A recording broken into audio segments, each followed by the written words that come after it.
Praise the lord. హల్లెలూయా. దేవుని పరిశుద్ధ నామానికి మహిమ కలుగునుగాక. మీ అందరికీ నా యొక్క శుభాలు వందనాలు తెలియచేస్తా ఉన్నానండి. మనం ధ్యానం చేస్తూ ఉన్నాము. ప్రతి ఒక్క వారం కూడా ఈ యొక్క రెవల్యూషన్లో ఉన్న 7 చర్చెస్ గురించి మనం ఒక సిరీస్ వైజ్గా మనం ధ్యానం చేసుకుంటూ వస్తూ ఉన్నాము. ఎఫెసు, స్ముర్న, గతించిన వీడియోలో పెర్గమా సంఘం గురించి మనం ధ్యానం చేస్తూ ఉన్నాము. అయితే ఆ యొక్క పెర్గమా సంఘంలో అనేక ఐడియాలిటీని మనం చూస్తూ ఉన్నాం. జూస్ అని, ట్రేజన్ అని, డైనసిస్, అథీనా, డిమీటర్, ఈ యొక్క విషయాలన్నిటిని కూడా మనము జ్ఞాపకం చేసుకుంటూ వచ్చాము. ఆస్క్లిపియస్ టెంపుల్ ఉంది అక్కడ. ప్రతి ఒక్క ఐడియాలిటీని గురించి చాలా బ్రీఫ్గా మనము ధ్యానం చేసుకుంటూ వచ్చాం దేవుడిచ్చిన అవకాశాన్ని బట్టి. అయితే దేవుడు వారికి ప్రతి ఒక్క ఐడియాలిటీని బట్టి దేవుడు వారికి వాగ్దానం చేస్తూ ఉన్నారు. దేవుడు వారికి తెలియచేస్తూ ఉన్నారు, జ్ఞాపకం చేస్తూ ఉన్నారు. మీరు కొలుస్తూ ఉన్నటువంటి ఆ యొక్క జూస్ కాదు రాజుల రాజు, ట్రెజర్ని మీరు ప్రభువుల ప్రభువుగా అని మీరు కొలుస్తూ ఉన్నారు. కాదు, నేను రాజుల రాజు, నేను ప్రభువుల ప్రభువుని అని యేసుక్రీస్తు ప్రభువారు వారికి తెలియచేస్తూ ఉన్నారు. ప్రతి ఒక్క విషయంలో కూడా ఆస్క్లిపియస్లో హీలింగ్ అని మనం చూస్తూ ఉన్నాం.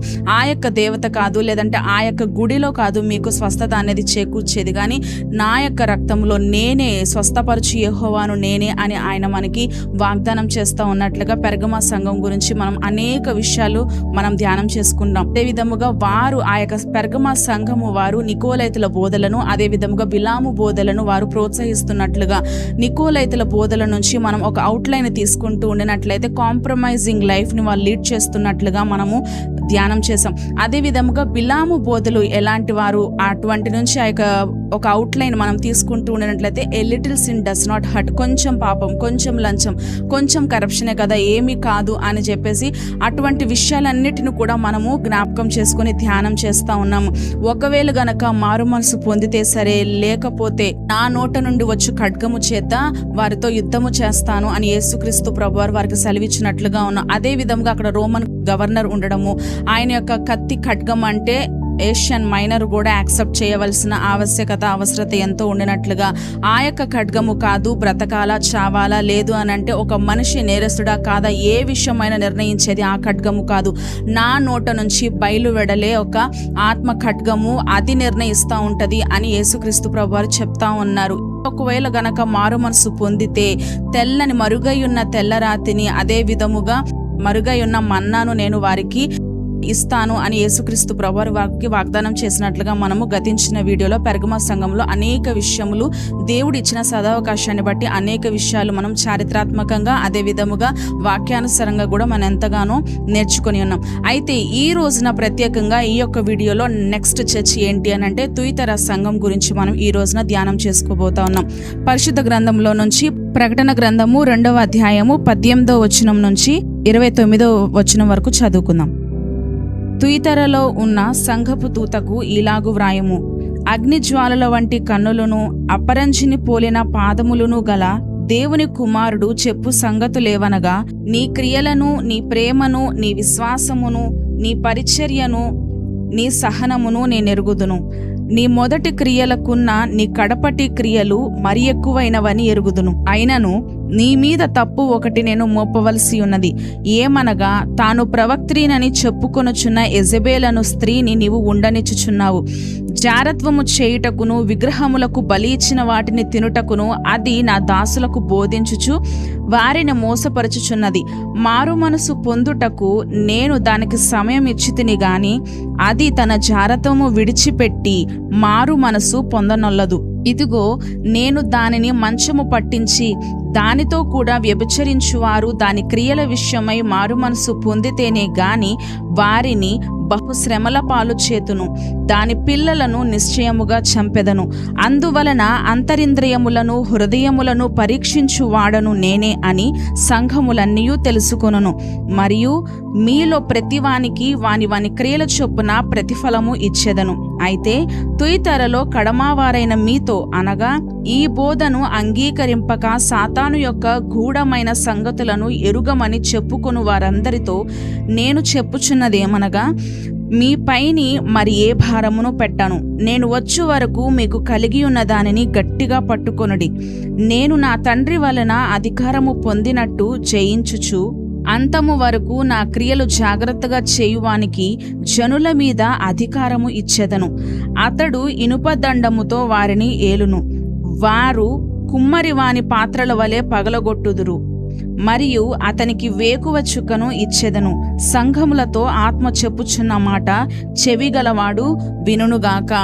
మనం చూసుకుంటూ ఉండినట్లయితే ఈ రోజున మనం ధ్యానం చేసుకోబోయే సంఘం ఏంటి అని అంటే తుయితర సంఘానికి ఇంకొక పేరు ఇవ్వవలసి ఉంటే అదేం పేరు అనంటే కరప్టెడ్ చర్చ్, అంటే పాడైపోయిన సంఘము. ఎందుకని పాడైపోయిన సంఘము అనంటే ఆ యొక్క సంఘము కేవలము దేవుని ద్వారా కానీ దేవుని యొక్క ఆత్మ ద్వారా కానీ నడిపించబడతాము అనేది మనం చూడమండి. కేవలము సాతానుని యొక్క ప్రభావము ద్వారా, సాతాను క్రియలకు వారు ప్రోత్సాహాన్ని ఇస్తూ, సాతాను ప్రేరేపణ ద్వారా వారు నడిపించబడుతూ ఉన్నారు. కాబట్టి అది పాడైపోయిన సంఘము అని మనం చెప్పుకోవచ్చు. ఈ యొక్క తుయితర సంఘం యొక్క టైం లైన్ ఏంటి అనంటే 606 AD to 1517 AD.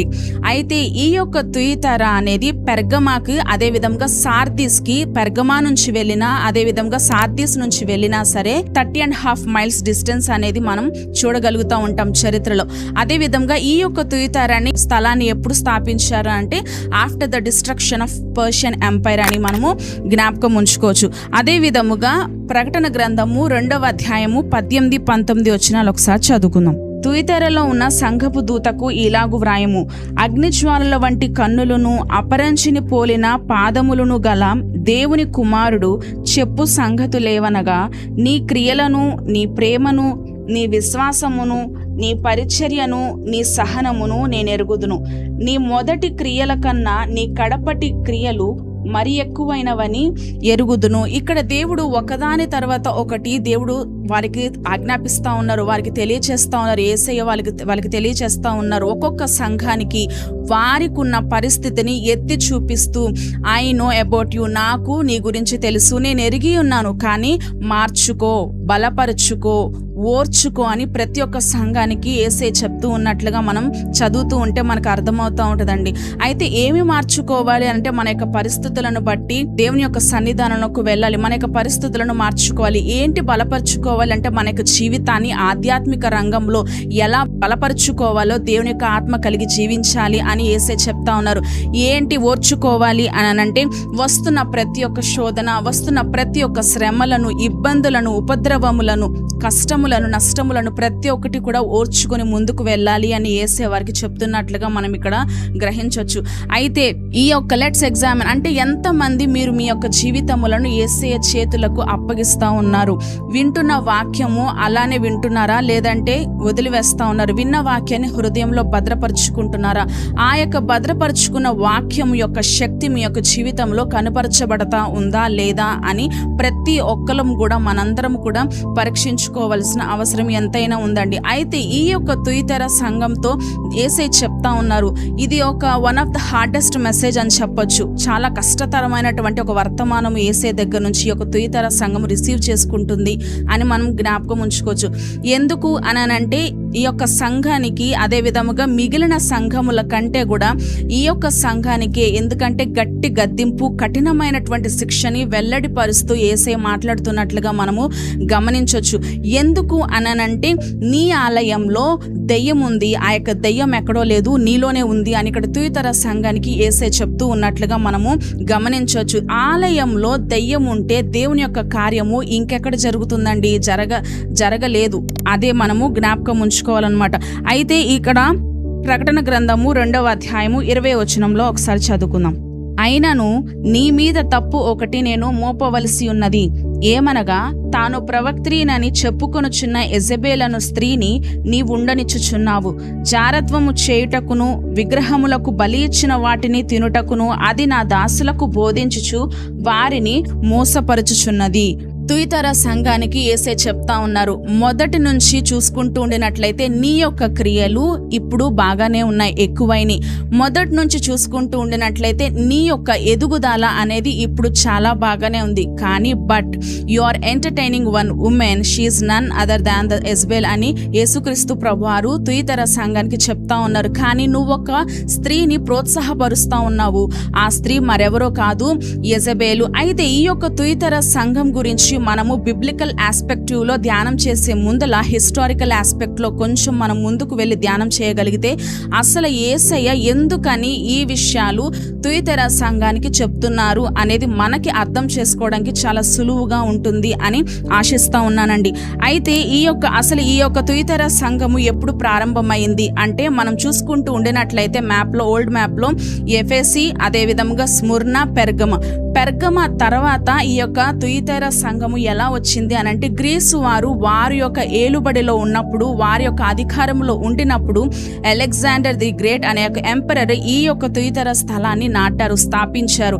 అయితే మనము తీసిన వీడియోస్లో 3 సంఘాల గురించి మాట్లాడుతూ ఉంటే ఎఫెసస్లో చూసుకున్నా, స్ముర్నాలో చూసుకున్నా, పెర్గమలో చూసుకున్నా ట్రేడింగ్ సెంటర్స్ కావచ్చు, బిజినెస్ కావచ్చు, లిటరేచర్ కావచ్చు, అనేక విషయాల గురించి కూడా ఎంతో ప్రాముఖ్యత గాంచినటువంటి, ప్రసిద్ధి గాంచినటువంటి ఒక పట్టణాలుగా ఆ యొక్క 3 ఉన్నాయి. అయితే ఈ యొక్క 3 పట్టణాలపై ఎటువంటి శత్రు దాడులు రాకుండా, ఎటువంటి కుతంత్రాలు ఎటువంటి కూడా రాకుండా ఈ 3టిని కాపాడడానికి ఈ యొక్క అలెగ్జాండర్ అనే ఆయన ఎంపరరు ఈ యొక్క తుయతైర స్థలాన్ని ఆయన స్థాపించినట్లుగా మనము చరిత్రలోకి వెళ్తే మనకి అర్థమవుతూ ఉంటుంది.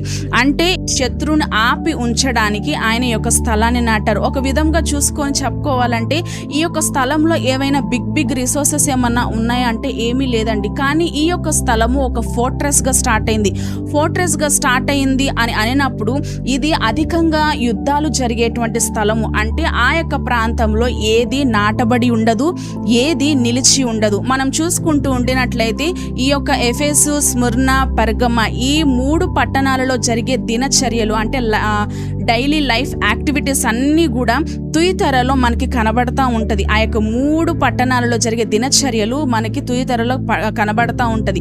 అదే విధంగా ఆ యొక్క రూయిన్స్ పైన ఆ యొక్క సిటీ ఉండినట్లుగా పట్టణ ప్రజలందరూ కూడా వారి యొక్క బిల్డింగ్స్ ని దానిపైన కట్టించుకున్నారు అని మనం హిస్టరీలోకి వెళ్తే మనకి అంతా అర్థమవుతూ ఉంటుంది.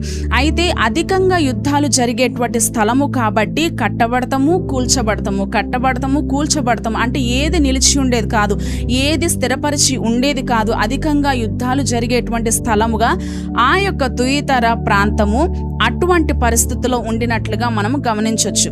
అయితే అదే ఒక సమయంలో మ్యానుఫ్యాక్చరింగ్ ఇండస్ట్రీ అనేది most importantly developed in that area. ఆ యొక్క ప్రాంతంలో మ్యానుఫ్యాక్చరింగ్ ఇండస్ట్రీ అనేది చాలా అంటే చాలా ప్రాముఖ్యంగా అభివృద్ధి చెందినటువంటి ఇండస్ట్రీ అని చెప్పుకోవచ్చు. మ్యానుఫ్యాక్చరింగ్ ఇండస్ట్రీ అంటే ఏంటి అని అంటే బ్రాండ్స్ ఈ 2 అధికంగా మనం చూసుకుంటూ ఉండినప్పుడు how they used to manufacture అంటే they used to manufacture iron తో టు క్రియేట్ ఆబ్జెక్ట్స్ అనమాట. ఈ యొక్క బ్రాండ్స్ చేస్తానికి గొప్ప అగ్నిలో కాల్చివేయడము, తర్వాత ఆ యొక్క 2 మ్యానుఫ్యాక్చరింగ్ చేసేటువంటివి బ్రాండ్స్ ఆ 2 కూడా ఆ యొక్క అగ్నిలో కాలి అవి లిక్విడ్ ఫామ్లోకి రావడము, లిక్విడ్ ఫామ్లోకి వచ్చిన తర్వాత ముద్దలాగా చేసి దాన్ని కొడతాము. అంటే ఆ యొక్క ప్రాంతం అనేది మిషనరీకి సంబంధించినది అని మనము గ్రహించవచ్చు. మిషనరీకి సంబంధించింది అని అంటే మనకి అర్థమయ్యే భాషలో, మనము మాట్లాడుకునే ఒక భాషలో ఎలా అంటిదంటే ఇండస్ట్రియల్ ఏరియా అని చెప్తా ఉంటాం.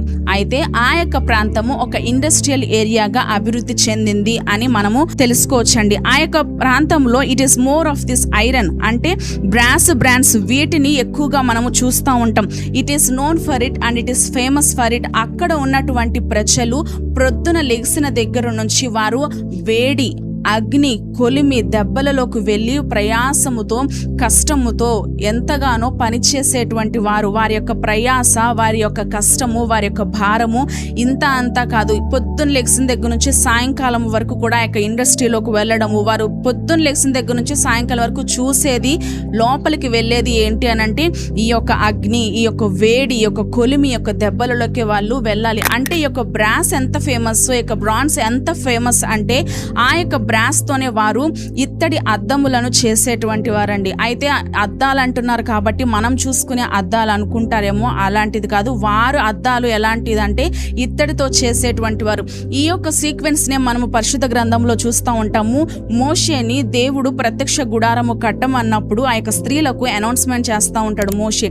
ఏంటి అనంటే మీరు చూచుకునేటువంటి ముఖపు అద్దములను ఏదైతే ఇత్తడితో చేయబడినవో అవన్నీ కలెక్ట్ చేసి నా దగ్గరికి తీసుకుని చేస్తారండి అంటే ఆ యొక్క స్త్రీలందరూ కూడా కలెక్ట్ చేసి మోషే గంగాలం చేస్తాడు అని చెప్పేసి అవన్నీ తీసుకొని వచ్చి మోషేకి ఇవ్వడము, ఆ యొక్క గంగాలం చేయబడతాము. ఆ యొక్క గంగాలం అనేది దేని ద్వారా చేయబడింది అని అంటే స్త్రీలు వాడే ఆ యొక్క ఇత్తడి ముఖ అద్దములతోనే ఆ యొక్క గంగాలము చేయబడింది అని పరిశుద్ధ గ్రంథంలో మనం చదివితే మనకు అర్థమవుతూ ఉంటుంది.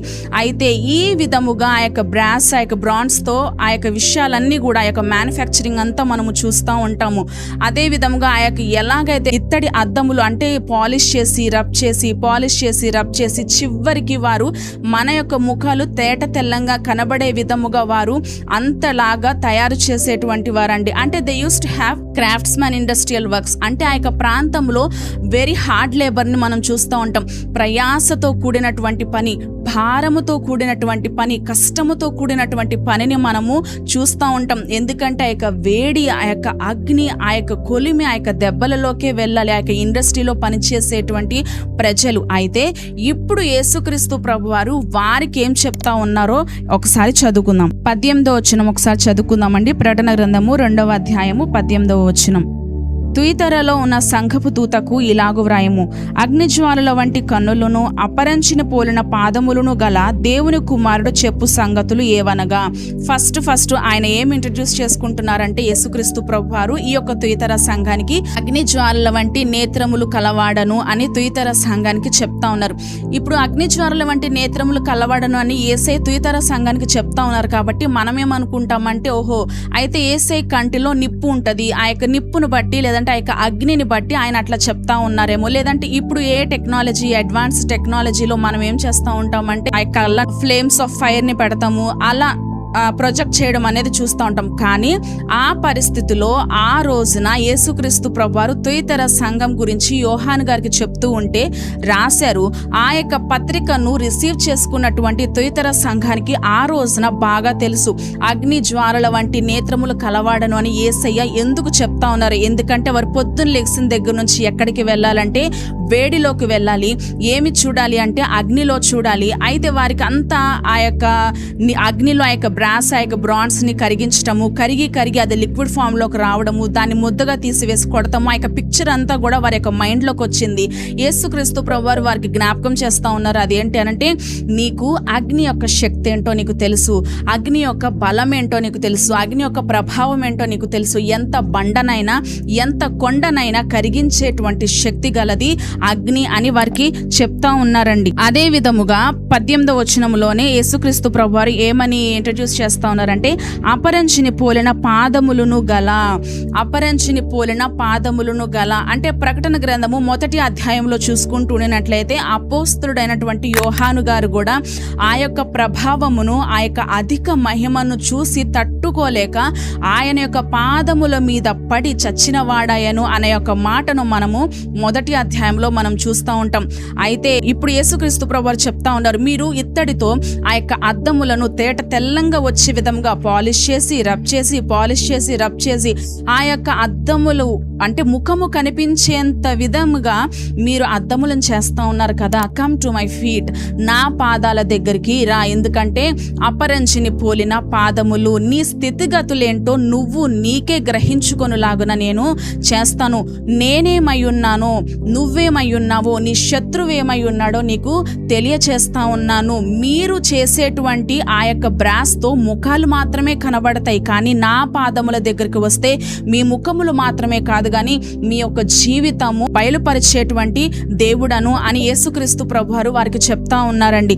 అయితే ఈ రోజున సేమ్ దేవుడు మనకు అదే చెప్తా ఉన్నాడు, మీ యొక్క హృదయ అంతరంగములను ఎరిగియున్న దేవుడను, నీ యొక్క జీవితాన్ని మలిచేటువంటి దేవుడను, దీనుణ్ణి హెచ్చించేటువంటి దేవుడను, గర్విష్ఠుణ్ణి అణిచేటువంటి దేవుడను, నీ యొక్క విలువను పెంచేటువంటి దేవుడను, నీ ద్వారా నాకు మహిమ తెచ్చుకునేటువంటి దేవుడను. కాబట్టి అన్ని ఎరిగి ఉన్న దేవుడు, సర్వాంతర్యామి అయినటువంటి యేసుక్రీస్తు ప్రభువు ఈ రోజున మనందరితో మాట్లాడుతూ ఉన్నారండి.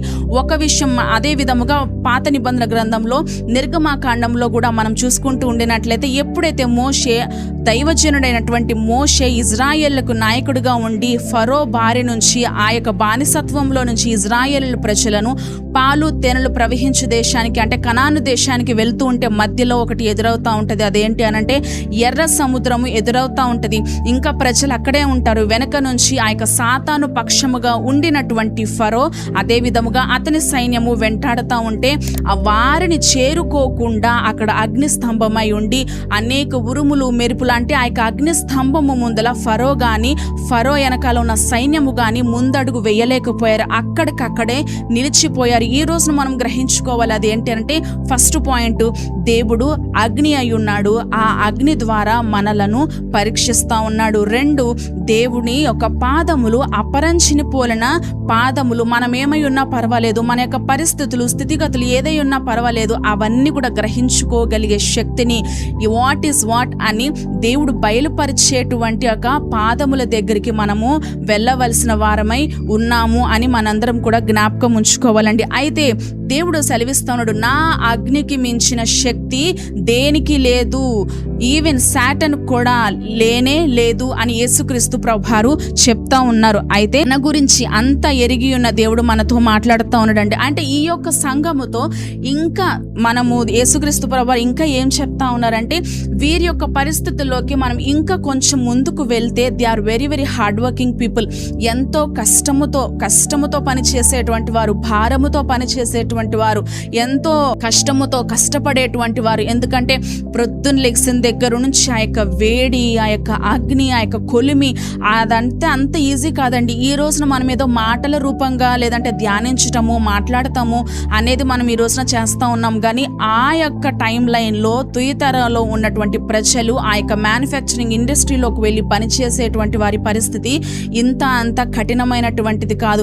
ఎంతగానో చాలా అంటే చాలా కఠినమైనటువంటిది అని మనము జ్ఞాపకం ఉంచుకోవాలి. అయితే ఇంకా ఈ యొక్క ప్రాంతంలో చూసుకుంటూ ఉండినప్పుడు చాలా ఫేమస్ అయినటువంటిది ఏంటి అని అంటే డైయింగ్ క్లోత్స్, అంటే బట్టలకి రంగులు వేయడం. మామూలుగా ఆ రోజున తెల్ల బట్ట అనేది వారికి దొరుకుతుంది కానీ not that very much of pure white and average white. కానీ ఆ యొక్క ప్రాంతంలో ఇది చాలా అంటే చాలా ఫేమస్. ఏంటిది అని అంటే బట్టలకి రంగులు వేయడం. Most importantly purple and red, ఈ 2 కలర్స్ కూడా చాలా అంటే చాలా ఇంపార్టెంట్గా మనం చూస్తూ ఉంటాం.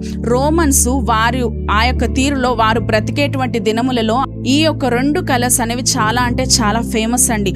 అయితే ఈ యొక్క పర్పుల్ అనేది అంటే రాయల్ పర్పుల్ అనేది ఎవరు యూజ్ చేసేవారు అంటే ఈవెన్ బ్రిటిష్ క్వీన్ పెట్టుకునేటువంటి కిరీటము పైన కూడా ఈ యొక్క షేడ్, ఈ యొక్క పర్పుల్ కలర్ను కూడా మనము చూడొచ్చు. అదే విధంగా రోమన్ ఎంపరర్స్ వారి యొక్క దేహముల పైన ఆ యొక్క పర్పుల్ కలర్ యొక్క బట్టను ఆ షాల్ లాగా వాళ్ళు వేసుకునేటువంటి వారు. రాయల్ రెడ్ నేమో విక్టరీస్ అంటే విజేతలుగా ఉండేటువంటి వారు ధరించుకొని తిరుగుతూ ఉండేటువంటి వారు. అయితే ఈ యొక్క పర్పుల్ కానీ లేదంటే ఈ యొక్క పర్పుల్ అనే ఒక కలర్ చాలా ప్రఖ్యాతగాంచినటువంటి ప్రసిద్ధిగాంచినటువంటి యొక్క రంగుగా తుయితర ప్రాంతంలో స్టార్ట్ అయింది. అయితే ఎందుకు అంటే ఎట్లా స్టార్ట్ అయ్యింది అని అంటే ఒకానొక రోజున జనరల్ తన యొక్క కుక్కను తీసుకొని సముద్రము వైపు నడుస్తూ వెళ్తా ఉంటే ఆ యొక్క కుక్క ఆడుకుంటూ సముద్రంలో ఉండినటువంటి నత్తను కొరికిందంట. అయితే ఆ యొక్క నత్తను కొరికేసరికి ఈ యొక్క కుక్క నోరంతా కూడా పర్పుల్ షేడ్ అంతా బాగా అంటిపోయింది. ఎన్ని ప్రయత్నాలు చేసినా ఏమి చేసినా ఆ యొక్క కలర్ నుంచి ఆ యొక్క కుక్క నోటిని విడిపించలేకపోయారు. అయితే అప్పుడు ఆ జనరల్కి అర్థమైంది, ఓహో ఈ యొక్క ప్రత్యేకమైనటువంటి పట్టణంలో ఈ యొక్క కలర్ అనేది ఉంది అని ఆయన గుర్తించి ఇదొక ఫేమస్ అయితే అని చెప్పేసి అప్పటి నుంచి ఆ యొక్క కలర్ని వాటర్ నుంచి ఆ యొక్క మినరల్స్ నుంచి ఆ యొక్క సపరేట్ తీసి అవంతా కూడా ఆ యొక్క పర్పుల్ కలర్ అనేది అక్కడ చాలా అంటే చాలా ప్రసిద్ధిగాంచినటువంటి అక్కడ అలా స్టార్ట్ అయిందండి. అయితే ఈ యొక్క ప్రాంతంలో చూసుకుంటూ ఉండినట్లయితే మ్యానుఫ్యాక్చరింగ్ ఇండస్ట్రీలో బ్రాండ్స్ తర్వాత ఇక్కడ డైయింగ్ క్లోత్స్, ఇప్పుడంటే రోబోటిక్ మిషనరీస్ తర్వాత ఎక్విప్మెంట్స్ అన్ని చాలా అంటే చాలా వచ్చేసినాయి. అడ్వాన్స్ టెక్నాలజీలో మనం బ్రతుకుతూ ఉన్నాము. అయితే ఆ రోజున వాటర్లో నుంచి నత్తల్ని బయటకు తీసుకొని రావాలి, దాంట్లో నుంచి కలర్ని బయటకు తీసుకొని రావాలి, ఆ యొక్క కలర్ని పౌడర్ చేయాలి, పౌడర్ నుంచి మళ్ళీ వాటర్లో మిక్స్ చేయాలి, వాటర్లో మిక్స్ చేసిన తర్వాత మళ్ళీ బట్టలకు వేయాలి. అంటే there is a lot of so much process అని మనం జ్ఞాపకం ఉంచుకోవాలి.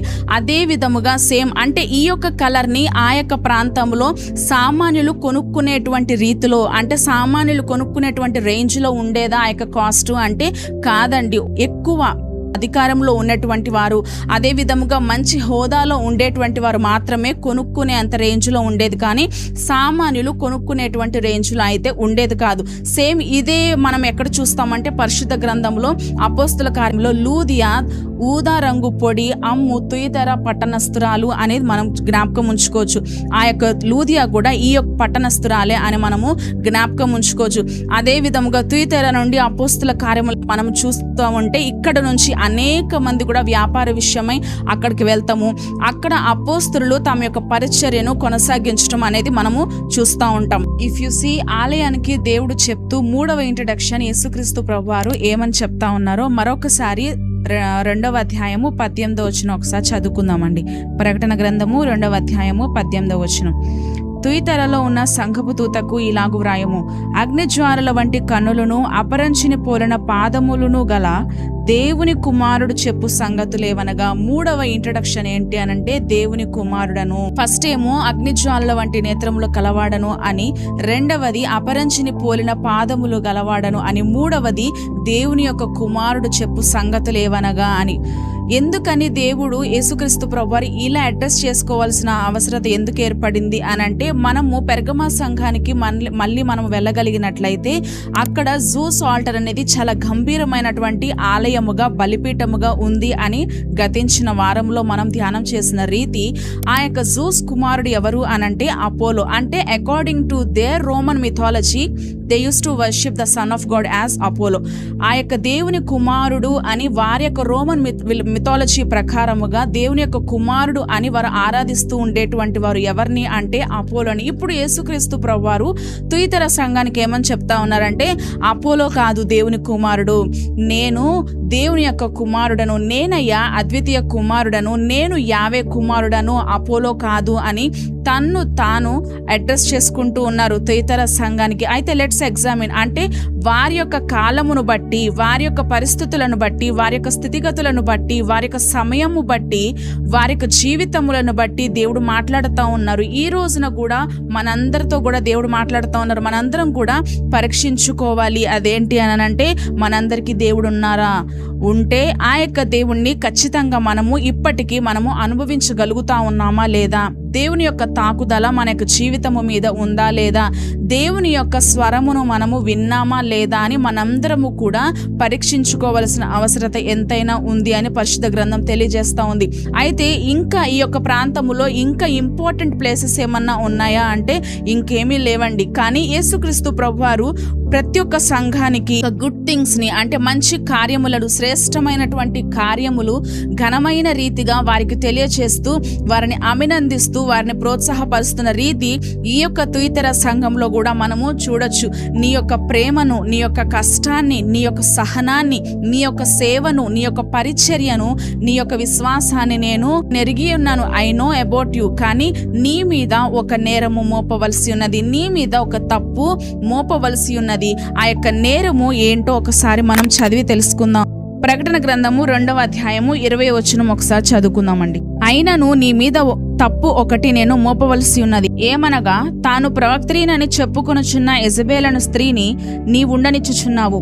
జారత్వము చేయుటకును విగ్రహములకు బలి ఇచ్చిన వాటిని తినుటకును అది నా దాసులకు బోధించుచు వారిని మోసపరచుచున్నది. ఈ యొక్క జారత్వము, ఈ యొక్క విగ్రహారాధన, విగ్రహాలకు బలి ఇచ్చిన వాటిని తినడము, ఇదంతా కూడా ఎవరు చేసిన కార్యాలు అనంటే యెజబెలు చేసిన కార్యాలు. అసలు యెజబెలు ఎవరు అనంటే ఆహాబు యొక్క భార్య. మనము పాత నిబంధన గ్రంథంలో యెజబెలుని ఒక రాణిగా మనకి కనబడతా ఉంటదండి. యెజబెలు పాత నిబంధన గ్రంథంలో మనకి యెజబెలు ఒక రాణిగా కనబడతా ఉంటది.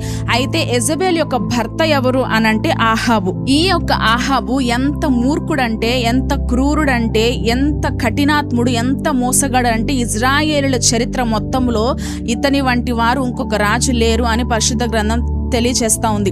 అయితే ఎంత ధనవంతుడు అంటే సొలొమోను రాజు తర్వాత ఇజ్రాయేలుల చరిత్ర మొత్తంలో కావచ్చు, అదే విధంగా రాజుల చరిత్ర మొత్తంలో కావచ్చు, ఇతనే అన్నమాట ధనవంతుడు. అయితే ఆహాబు యూదుడే గాని యెజబెలు యూదురాలా అని అంటే కాదు. అయితే ఈ యొక్క మనిషి పోరాడుతూ అనేక ప్రాంతములను జయించటము, దోచుకోవడం ఆ యొక్క రీతి వెళ్తా ఉన్న సమయంలో ఒకానొక సమయంలో ఒక రాజుతో పోరాడుతూ ఆ రాజుకి, అదే విధంగా ఈ యొక్క అహాబు రాజుకి పీస్ ట్రీటీ సీల్ గా తన యొక్క కుమార్తె అయినటువంటి యెజబెలును అహాబు రాజుకి ఇచ్చి పెండ్లి చేయడం అనేది జరుగుతూ ఉంటది.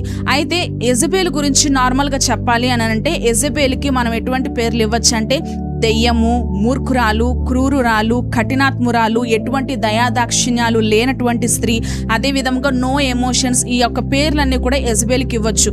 అయితే చరిత్ర కూడా ఇంకా అనేక విధాలుగా మరలా డాక్యుమెంట్ చేయబడింది. ఎందుకు అని అంటే, యెజబెలు అసలు ఇటువంటి స్త్రీగా ఎందుకు మారింది, ఇటువంటి వ్యక్తిగా ఎందుకు మారింది, దేవుని ప్రవక్తలను చంపించే దేవుని భయము లేనటువంటి వ్యక్తిగా ఎందుకు మారింది, ఎటువంటి దయాదాక్షిణ్యాలు లేనటువంటి వ్యక్తిగా ఎందుకు మారింది, ఎందుకని భావోద్వేగాలన్నీ చచ్చిపోయినాయి అని ఈ యొక్క విషయాలన్నీ కూడా మనకి ఆ యొక్క డాక్యుమెంటేషన్ లో తెలియజేయబడతా ఉంది. కారణం ఏమై ఉంటుంది అనంటే, చిన్ననాటి నుంచే తన యొక్క తల్లిదండ్రులు తనని నిర్లక్ష్యపరిచారు, తనని లెక్క ఏమాత్రం కూడా చేయలేదు. తన రాజకుమార్తె అయినప్పటికీ ఎదుగుతూనే బెయిల్కి ప్రీస్టెస్ గా ఎదిగిందండి. అంటే బయలు దేవతకి యాజకురాలుగా పెరిగింది. మనం చూసుకుంటూ ఉండినట్లయితే బెయిల్ అనే మాటకి ఎగ్జాల్ట్ బెయిల్ అంటే బెయిల్ని ఘనపరచు అని. అదే రీతి ఒక ఎగ్జాంపుల్, ఒక పర్సన్ని కొట్టి బాగా తలుపులు వేసేసి చాలా సంవత్సరాలు బంధించి తర్వాత బయట తీసుకొని వస్తే ఆ బిడ్డకు జీవితము కావచ్చు, ఆ బిడ్డకు జ్ఞాపకాలు కావచ్చు మధురంగా ఉంటాయా అండి? మధురంగా అసలు ఉండవు, చేదుగా ఉంటాయి. తను రాజకుమార్తె అయిపోయింది కాబట్టి వారి యొక్క తల్లిదండ్రులు ఏం చేశారంటే, ఎవరిని కలవడానికి వీల్లేదు, ఎవరితో మాట్లాడడానికి వీల్లేదు, ఎవరితో బయటికి వెళ్ళడానికి వీల్లేదు. అంటే వారి యొక్క దృష్టిలో తమ యొక్క కుమార్తె రాజకుమార్తె అవడము ద్వారా ఎలా అయిపోయింది అంటే ఒక ఆబ్జెక్ట్ లాగా అయిపోయింది. ఆ యొక్క సమయంలో యాజ్ ఆఫ్ సడన్ ఈ యొక్క అహాబు రాజుకి పీస్ ట్రీటీ సీల్ గా తన తండ్రి రాజకుమార్తెను ఆ యొక్క యెజబెల్ అనే యొక్క స్త్రీని అహాబు రాజుకి ఇచ్చి పెండ్లి చేయడము అంటే షీ ఫెల్ట్ లైక్ రిజెక్టెడ్, తృణీకరించబడిన ఒక స్త్రీగా తను భావించడం ప్రారంభించింది.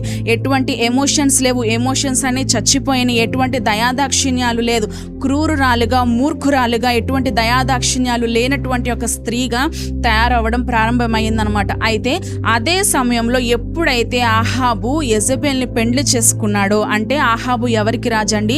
ఇజ్రాయేలులకు రాజు. అయితే రాణి అయ్యింది ఎవరు అనంటే యెజబెలు రాణి అయింది. ఇజ్రాయేలులకు వచ్చిన తర్వాత ఇజ్రాయేలులకి గొప్ప కీడు రావడం అనేది మనము పరిశుద్ధ గ్రంథంలో చదువుతా ఉంటే మనకు అర్థమవుతా ఉంటది. అది ఎట్లా వచ్చింది కీడు అని అంటే, ఇజ్రాయేలీలకి ఎప్పుడైతే రాణి అయి వచ్చిందో ఇజ్రాయేలీలను దూరం చేసింది దేవునికి, ఇజ్రాయేలీలో వ్యతిరేకతను క్రియేట్ చేసింది దేవునిపై. అంటే ఒక మాటలో చెప్పాలంటే దేవుని యొక్క తీర్పుకు, అదే విధముగా దేవుని యొక్క కోపానికి ఇజ్రాయేలీలు బలి అవ్వునట్లుగా ఈ యొక్క యెజబెల్ అనేది ఇటువంటి చెడ్డ కార్యములు, దుష్కార్యములు చేసినటువంటి స్త్రీగా మనము జ్ఞాపకం ఉంచుకోవచ్చు. అయితే అట్లా ఎట్లా చేసిద్ది దేవుని యొక్క కార్యము, దేవుని యొక్క కోపము, దేవుని యొక్క ఉగ్రత, దేవుని యొక్క తీర్పు ఇజ్రాయేలుపై వచ్చేటట్లుగా ఈమె చేసింది అంటే, ఈమె రాణి అవడంతో ఇజ్రాయేలులో విగ్రహారాధన అనేది తీసుకొని వచ్చిందండి.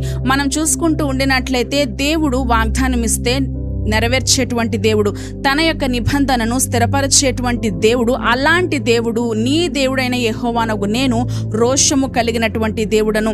ఆ రోషము కలిగినటువంటి దేవుని ముందల విగ్రహారాధన అనేది కనిపిస్తే ఓర్చుకోడు. అందుకని even in Moses and Joshua times also ఎక్కడైనా సరే విగ్రహారాధన కనబడిందా, ఐడియల్ట్రీ అనేది కనబడిందా, తెగులు, మరణము, శిక్ష ఇదే చూస్తాం. But coming to the Jezebel యొక్క పరిస్థితికి, అదే విధంగా యెజబెలు ఏలుబడిలో ఉన్నప్పుడు, అధికారంలో ఉన్నప్పుడు, రాణిగా ఏలుబడి అవుతున్న సమయంలో మాత్రము చాలా మంది ఒక ప్రశ్న అడుగుతూ ఉంటారు, ఎందుకని దేవుడు రెస్పాండ్ అవ్వలేదు, ఎందుకని దేవుడు స్పందించలేదు? మోషే దినములలో అవ్వచ్చు, యెహోషువ దినములలో అవ్వచ్చు, ఎక్కడైనా సరే విగ్రహారాధన, విగ్రహాలు, బలులు ఇలాంటివన్నీ కనిపిస్తే మరణము, తెగులు, శిక్ష ఎలా అయినా సరే దేవుని యొక్క తీర్పు వచ్చింది కదా ప్రజల మీదకి. అదే విధముగా యెజబెలు కూడా అంతకంటే ఎక్కువగా తీసుకొని తీసుకొని వచ్చింది ఇజ్రాయేలీలో, కానీ దేవుడు ఎందుకని స్పందించలేదు అని చాలా మందికి ఒక ప్రశ్న ఉంటుంది. అయితే దేవుడు కొన్ని ప్రిన్సిపల్స్ అనేది నియమిస్తూ ఉంటారండి. కొన్ని నిబంధనలు నియమములను దేవుడు పెడతాడు. God will never override his principles. ఆయన పెట్టిన నిబంధనలకు, ఆయన పెట్టిన నియమాలకు, ఆయన పెట్టిన ప్రిన్సిపల్స్కు వ్యతిరేకంగా ఆయన ఎటువంటి కార్యము కూడా చేయరు. ఫర్ ఎగ్జాంపుల్, ఒక ఇంటి యజమాని దేవుని చేతిలో ఉంటూ దేవుని యొక్క సేవలో వాడబడుతూ ఉండినప్పుడు ఆయన యొక్క భార్య, బిడ్డలు కావచ్చాక కుటుంబం అంతా కూడా దేవుని యొక్క సంరక్షణలో, దేవుని చేతిలో, దేవుని కనుదృష్టిలో, దేవుని చిత్తం చేసేటువంటి మార్గంలో ఉండడానికి ఛాన్స్ ఉంటుంది. అదే ఆ ఇంటి యజమానే దేవుని చేతిలో లేకుండా, దేవుని కనుదృష్టిలో లేకుండా సాతాను ప్రభావంలో ఉంటూ, సాతాను కార్యాలలో ఉంటే ఆ కుటుంబము ఏనాటికి ఎప్పటికీ కూడా దేవుని చిత్తం చేసేటువంటి మార్గంలో ఉండడానికి అవకాశమే లేదు. ఇక్కడ మనము చూసుకుంటూ ఉండినట్లయితే యెజబెలు కూడా ఎప్పుడైతే రాణి అయి వచ్చిందో రాజును కూడా డామినేట్ చేసే విధముగా తను ప్రవర్తించడం అనేది ప్రారంభించింది. అంటే ఏంటి అనంటే, ఒక విధంగా చూసుకుంటూ ఉండినట్లయితే క్వీన్ క్యాన్ డూ ఎనీథింగ్, అంటే రాణి ఏదైనా చేయగలదు. అంటే ఆ విషయంలో రాజు కూడా చేయలేనటువంటివన్నీ కూడా రాణి చేసిద్ది. అంటే దేవుడు ఒక ఫ్యామిలీ డిజైన్ని, ఒక ప్యాటర్న్ని దేవుడు డిజైన్ చేశారు. అదేంటి అనంటే, first God, next husband, wife, children. ఇది ఆయన ఫ్యామిలీ యొక్క ప్యాటర్న్ని ఆయన డిజైన్ చేస్తే, ఆ ఫ్యామిలీ ప్యాటర్న్ని ఈ యొక్క యెజబెల్ ఎప్పుడైతే ఇజ్రాయేలులకు రాణి అయి వచ్చిందో ఆ యొక్క ప్యాటర్న్ని మొత్తం చేంజ్ చేసేసింది. ఆ చేంజ్ చేయడం ద్వారా ఏమొచ్చింది అనంటే డిజానర్, అంటే ఘనహీనత ఆ యొక్క వచ్చిన దాన్ని బట్టి అప్పుడు ఆ యొక్క వాగ్దానం చేయబడినటువంటి ఆ యొక్క ప్రజలకు ఏంటి అనంటే ఏం నేర్పించింది, ప్రజలకు ఏం చేసింది అనంటే, మీరు విగ్రహారాధన నేర్చుకోండి. వారికి ఒక మాటలో చెప్పాలంటే విగ్రహారాధన బాగా నేర్పించినటువంటి స్త్రీగా మనము చూడవచ్చు. అయితే ఇంకా వారికి ఏం చెప్తూ వచ్చిందంటే, మీ యొక్క యెహోవా దేవుడు ఇంకా ఏం చేస్తాడులే, నేను దించుతాను, నేను తీసుకొని వస్తాను, fertility God, rain God, blessing God అని, సంతానపు దేవుడను, అదే విధముగా వర్షం ఇచ్చేటువంటి దేవుడను, ఆశీర్వాదం ఇచ్చేటువంటి దేవుడను నేను మీకు దింపుతాను. మీరు వారిని ఆరాధించండి. యెహోవా దేవుడు కాదు మీ దేవుడు, వీళ్ళు మీకు అసలైనటువంటి దేవుళ్ళు, ఇదే మీకు విగ్రహాలు, అంతేగాని యెహోవా దేవుడు కాదు. అంటే ఒక మాటలో చెప్పాలంటే, ఈ రోజున మోసపరిచే ఆత్మల కార్యములు మనం చూస్తాం చూడండి. అదే రీతి సో ఎప్పుడైతే బయలు యొక్క దేవతను ఎప్పుడైనా చూసుకుంటూ ఉండినట్లయితే దాని ప్రక్కనే కూడా ఒక దేవత ఉంటుంది. అదేంటి అనంటే అష్టారోతు. బయలు ప్రక్కనే అష్టారోతు ఉంటుంది. అంటే దానికి నేమ్స్ ఇస్తారా అంటారు, తర్వాత యాంటీడోట్ అని వేరు చాలా పేర్లు ఉంటాయి. ఒకటి జ్ఞాపకం ఉంచుకోవాలి, అదేంటి అనంటే యెజబెలు లేకుండా బయలు గాని అష్టారోతు గాని ఇజ్రాయేలులోకి రావడం అనేది ఇల్లీగల్, ఈజీగా బయటికి తరిమేయొచ్చు. కానీ యెజబెలు ఉండినప్పుడు బయలు అష్టారోతు ఉన్నారు అనంటే ఏది ఇల్లీగల్లో దాన్నంతా కూడా యెజబెల్ ఏం చేస్తూ ఉంటుంది అంటే లీగలైజ్ చేస్తూ ఉంటుంది. ఎవ్వరు మాట్లాడటానికి లేదు, ఎవ్వరు ఒక మాట కూడా పలకడానికి కూడా వ్యతిరేకంగా అటువంటిది ఏమీ లేదు. ఎక్కడైతే యెజబెల్ ఉంటుందో అక్కడ బయలు ఉంటుంది, బయలు ఎక్కడైతే ఉంటుందో అష్తారోతు ఉంటుంది. బయలు లేకుండా వీరిద్దరు ఉండరు, వీరిద్దరు లేకుండా బయలు ఉండదు. అయితే వీళ్ళకు ముగ్గురు కూడా ఒక చోటే ఉండినట్లుగా మనము చూస్తూ ఉంటాం. అయితే పాత నిబంధన గ్రంథంలో ఆహాబు ఎట్లా అయితే యేసుక్రీస్తు ప్రభువారు చెప్తా ఉన్నారు తుయతర సంఘానికి, అదేంటి అంటే ఆహాబు ఎట్లా అయితే యెజబెలును పెండ్లి చేసుకుని ఇజ్రాయేలులోకి ఆ యొక్క జారత్వము, ఆ యొక్క వ్యభిచారము, ఆ యొక్క విగ్రహారాధన, విగ్రహాలకు బలి ఇచ్చిన వాటిని తినడము, ఇది అంతా కూడా అంటే వారి యొక్క హృదయములను నా నుంచి ఎలా త్రిప్పివేశాడో అదే విధముగా మీ యొక్క ఆలయంలో కూడా ఈ యొక్క యెజబెల్ అనే స్త్రీని, ఈ యొక్క యెజబెల్ అనే యొక్క ఆత్మను మీరు ప్రోత్సాహపరుస్తూ ఉన్నారు. వారు ఆ యొక్క విషయంలో పాత నిబంధనలో ఎలా వారి యొక్క హృదయంలో నా నుండి త్రిప్పివేయబడ్డాయో యెజబెల్ ద్వారా ఈ రోజును కూడా అలాగే త్రిప్పివేయబడతాయి. కాబట్టి బీ కేర్ఫుల్, జాగ్రత్తగా ఉండండి అని తుయతర సంఘానికి యేసుక్రీస్తు ప్రభువారు జ్ఞాపకం చేస్తూ ఉన్నారు. అయితే ఇంకా యెజబెల్ గురించి మనం తెలుసుకోవాలంటే వీరి యొక్క ఆచారాలు, పద్ధతులు, అంటే దే యూస్ టు క్యానిబల్స్ అంటారు. అంటే హ్యూమన్ సాక్రిఫైస్ ని బయలు తీసుకొని వచ్చేటప్పుడు ఆ యొక్క అగ్నిలో హ్యూమన్ సాక్రిఫైసెస్ మనం చూస్తూ ఉంటాం. దే యూస్ టు క్యానిబల్స్ అంటే ఎలాగైతే దేవుడు ప్రత్యక్షపు గుడారము కట్టమన్నప్పుడు ఆ యొక్క గొర్రె పిల్లను బలి ఇచ్చినప్పుడు దేవుడు యాజకులను తినమంటాడు. అందులో ఉన్న మంచి మాంసాన్ని తినమని యాజకులకు చెప్తే చెప్తే they used to do the same thing in human sacrifice also. ఆ యొక్క బలి ఇచ్చే విషయంలో కూడా దేవుడు అలా చెప్పాడు కాబట్టి ఇలాగే మనం కూడా ఆ యొక్క కార్యంని, ఆ యొక్క విషయాన్ని మనం అదే విధముగా చేద్దాము అని అంటే, అక్కడ వారి బలి ఇచ్చేది ఏంటి అని మనం ఆలోచన చేస్తే ప్రథమ ఫలములు అంటే ఎవరు అనండి, దేవుడు ఇచ్చిన గర్భఫలములు, బిడ్డలను వారు ప్రథమ ఫలములను ఎక్కువగా హ్యూమన్ సాక్రిఫైస్ అనేది చేస్తూ ఉంటారు. దేవుడు ఆల్రెడీ వాగ్దానం ఇచ్చాడు, గర్భఫలము యెహోవా ఇచ్చు బహుమానము. బిడ్డలను దేవుడు ప్రథమ ఫలముగా నిర్ణయిస్తే ఆ నిర్ణయించిన ప్రథమ ఫలములుగా ఉండినటువంటి బిడ్డలనే వారు ఎక్కువగా సాక్రిఫైస్ అంటే ఆ యొక్క బలిలో వారిని పాలు పంపులు పొందించేలాగా, వారి యొక్క మాంసాన్ని, వారి యొక్క రక్తాన్ని తిని త్రాగేటువంటి ఒక సైకోయిస్టులుగా ఆ యొక్క యెజబెల్ ఆ యొక్క తరమంతా కూడా ఉండినట్లుగా మనం పరిశుద్ధ గ్రంథంలో తేట తెల్లంగా మనకి పొందుపరిచి ఉంచారు. అయితే అక్కడ నుంచే ఫార్నికేషన్ అని, అడల్టరీ అని, టెంపుల్ ప్రాస్టిట్యూషన్, ఓపెన్ సెక్స్ ఇవన్నీ కూడా లీగలైజ్ చేసినట్లుగా యెజబెలు మనకి అర్థమవుతూ ఉంటుంది. అయితే ఎప్పుడైతే యెజబెలు ఇజ్రాయేలులకు వచ్చి ఇవన్నీ కార్యములు చేయడము, తలపెడతాము ఇవన్నీ చూసిన తర్వాత దేవుని యొక్క హస్తము, దేవుని యొక్క శక్తి ఇజ్రాయేలుల మధ్యలో నుండి మనకి కనబడదండి. ఇజ్రాయేలుల మీద దేవుని యొక్క కాపుదాల అనేది మనకి కనబడదు. అదే సమయంలో రోషము కలిగినటువంటి దైవ సేవకుడు ఎవరు అనంటే ఏలియాని యేసయ్య తల ఎత్తినట్లుగా వారిని ఆయన ఎత్తుకొని తీసుకొని వచ్చి యెజబెలు సమయంలో కూడా ఆయన తీసుకొని వచ్చినట్లుగా మనం చూస్తూ ఉంటాం.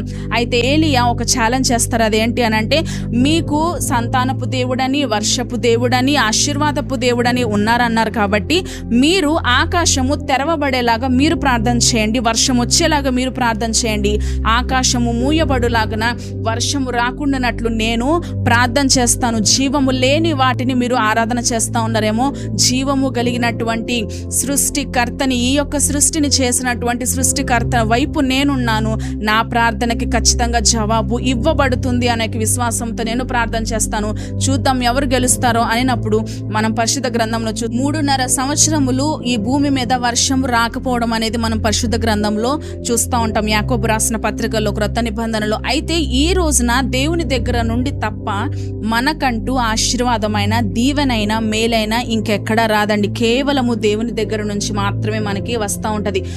ఆకాశాన్ని దేవుడు ఒకవేళ మూసివేస్తే గనక మీకు కావచ్చు, నాకు కావచ్చు, మిగిలేదంటూ ఏమీ ఉండదు. అయితే లెట్స్ ఎగ్జామిన్, దేవుని యొక్క స్థానంలో మనము ఎవరిని ఉంచుతా ఉన్నాము? దేవునినే ఉంచుతా ఉన్నామా, లేదంటే ఇంకెవరినైనా ఉంచుతా ఉన్నామా? ఎవరినైనా ఉంచాము అనంటే అది ఐడియల్టరీ కిందే వస్తుంది, విగ్రహారాధన కిందే వస్తుంది. దేవుడు సెలవిస్తా ఉన్నాడు, నేను దేన్నైనా క్షమిస్తానేమో కానీ విగ్రహారాధనను మాత్రం నేను క్షమించలేను అని యేసయ్య చెప్తా ఉన్నారు. ఆ ఇచ్చిన వాక్కును బట్టి మనము యేసయ్యకి ఇచ్చేటువంటి స్థానాన్ని ఖచ్చితంగా యేసయ్యకి ఇవ్వాలి. అంటే వీరి గురించి ఇంకా వారి యొక్క పద్ధతులు, వారి యొక్క ఆచారాలు, వారి యొక్క ట్రెడిషన్స్ ని చూసుకుంటా ఉంటే, వారు బయలుకి కానీ అష్తారోతుకు కానీ బలులు ఇచ్చేటప్పుడు వారు ఏం చేస్తారంటే ఇంకా ఎక్స్టెన్షన్ గా గట్టిగా ఏడవడము, అదే విధంగా గట్టిగా కేకలు వేయడము, చేతులను కత్తులతో కోసుకునే రక్తము చిందించటము, ఈ యొక్క విషయాలన్నీ మనం చూస్తూ ఉంటాం.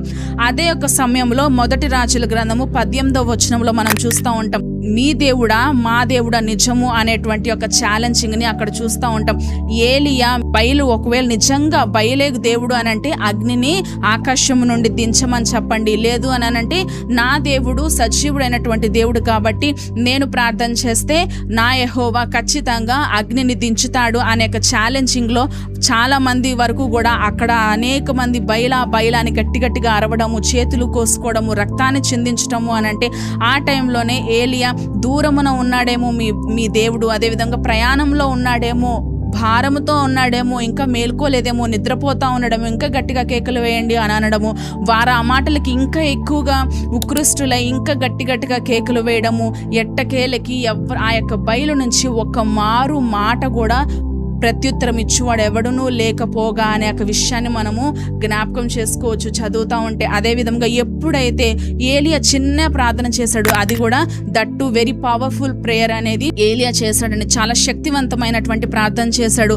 అబ్రహాము, ఇస్సాకు, యాకోబుల దేవా నీవు ఉన్నావు, అది నాకు తెలుసు, ఇజ్రాయేలులందరూ కూడా నీ తట్టు తిరుగులాగన నేను నీ సేవకుడనై ఉన్నాను, ఈ వరకు చేసిన కార్యాలన్నీ కూడా నీ సెలవు మేరకే నేను చేశానని వీరు ఎరుగునట్లు, వీరి యొక్క మనసు అసలు నీ వైపు త్రిప్పునట్లు ఇచ్చిన సహాయాన్ని బట్టి నీకు వందనాలు. అగ్నిని దించు అని ప్రార్థన చేసినప్పుడు ఆ ప్రార్థన చేయడం వెంటనే ఆ యొక్క అగ్ని రావడము, తర్వాత ఆ యొక్క బలి పశువుని, కట్టను, రాళ్లను, బుగ్గిని, ఆ కందకంలో ఉన్నటువంటి ఆ యొక్క నీళ్లను ఆరిపోచేసి అంతగా అగ్ని దిగి వస్తే అప్పుడు ఇజ్రాయేలీలందరూ కూడా బయలుదేవుడు కాదు యెహోవాయే మా దేవుడు అని చెప్పడము, ఆ యొక్క విషయాలన్నీ కూడా మనము చూస్తూ ఉంటాం.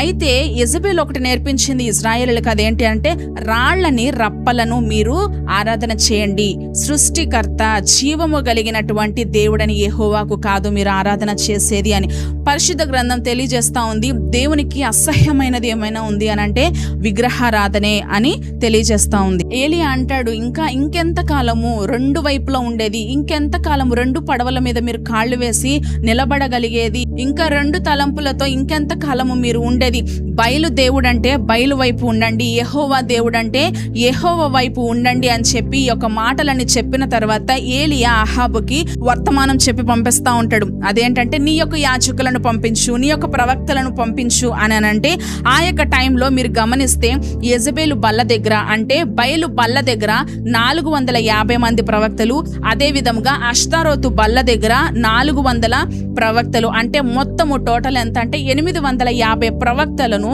ఏలియా దగ్గరికి, అంటే దేవుని మనిషి రోషము కలిగినటువంటి సేవకుడైనటువంటి దైవ సేవకుడైనటువంటి ఏలియా ముందల నిలబడడానికి ఒక ఛాలెంజింగ్ గా వారు తీసుకొని నిలబడగలిగినట్లుగా మనం చూస్తూ ఉంటాం. ప్రార్థన చేసిన వెంటనే తదుపరి అగ్ని వచ్చి వారిని దహించి వేసినట్లుగా, కాల్చి వేసినట్లుగా, మరణం అవునట్లుగా మనం పరిశుద్ధ గ్రంథంలో చూస్తాం. ఈ రోజున కూడా చాలా మంది యొక్క ప్రశ్నను అడుగుతూ ఉంటారు, ఎందుకండి ఏలియా ఆ యొక్క ప్రవక్తలను అంతమందిని ఎందుకు చంపడము, కారణం ఏమై ఉంటుంది, అసలు ఎందుకని చంపడము, అసలు కారణం ఏమైనా ఉందా, అసలు ఎందుకు అట్లా ప్రార్థన చేయడం ఎందుకు, అగ్నిని దించడం ఎందుకు అట్లా ప్రార్థన చేయడం అంటే మనందరం కూడా ఒకటి జ్ఞాపకం ఉంచుకోవాలి.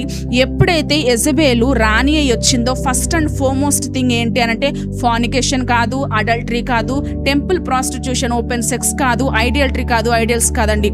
తను రావడంతో ఫస్ట్ అండ్ ఫార్మోస్ట్ థింగ్ ఏమని చేసిందంటే దేవుని ప్రవక్తలను, దైవ సేవకులను చంపించింది. ఒకవేళ రోషము కలిగినటువంటి సేవకులు ఆ యొక్క యెజబెల్ టైంలో ఉన్నా సరే నిలబడే వాళ్ళు, కూర్చునే వాళ్ళు దాక్కునేటువంటి వారు అనమాట. అంటే ఆమె పేరు ఎత్తినా, ఆమె ముఖము చూసినా, ఆమె గురించి ప్రస్తావన వచ్చినా సరే చాలా భయానికి గురవుతూ ఉండేటువంటి వారు దైవ సేవకులు కూడా. అందుకనే ఆమెకు ఒక పేరు ఉంటుంది, అదేంటంటే she's the queen of fear అని, భయానికే రాణి అని ఆ యొక్క పేరును ఇచ్చేటువంటి వారు.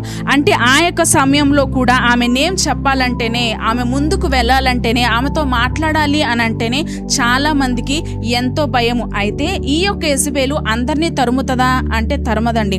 అందరి మీద టార్గెట్ పెట్టిద్దా అంటే టార్గెట్ పెట్టదు. అసలు ఎవరిని పోరాడుతుంది లేదంటే ఎవరిని ఈ యొక్క టార్గెట్ చేస్తుంది అని అంటే ఎవరైతే దేవుని సొత్తో, ఎవరైతే దేవుని మనిషో, ఎవరైతే దేవునికి భయపడేవారో, ఎవరైతే దేవుడు చెప్పింది చేస్తారు చూడండి, అలాంటి వారి మీద తన యొక్క టార్గెట్, అలాంటి వారినే తను తరుముతుంది.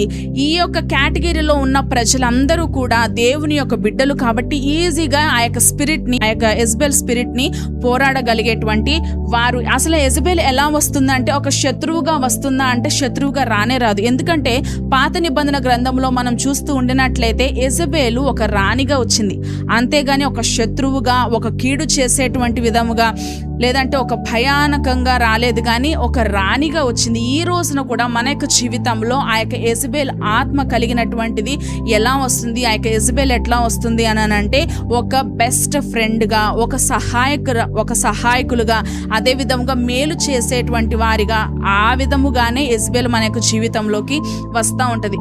అసలు ఈ యొక్క యెజబెలు పురుషుడా స్త్రీయా అని చాలా మంది ప్రశ్న వేస్తూ ఉంటారు. మనం చూసుకుంటూ ఉండినట్లయితే పాత నిబంధన గ్రంథంలో యెజబెలు అనేది ఒక స్త్రీ, ఆమె ఒక రాణి.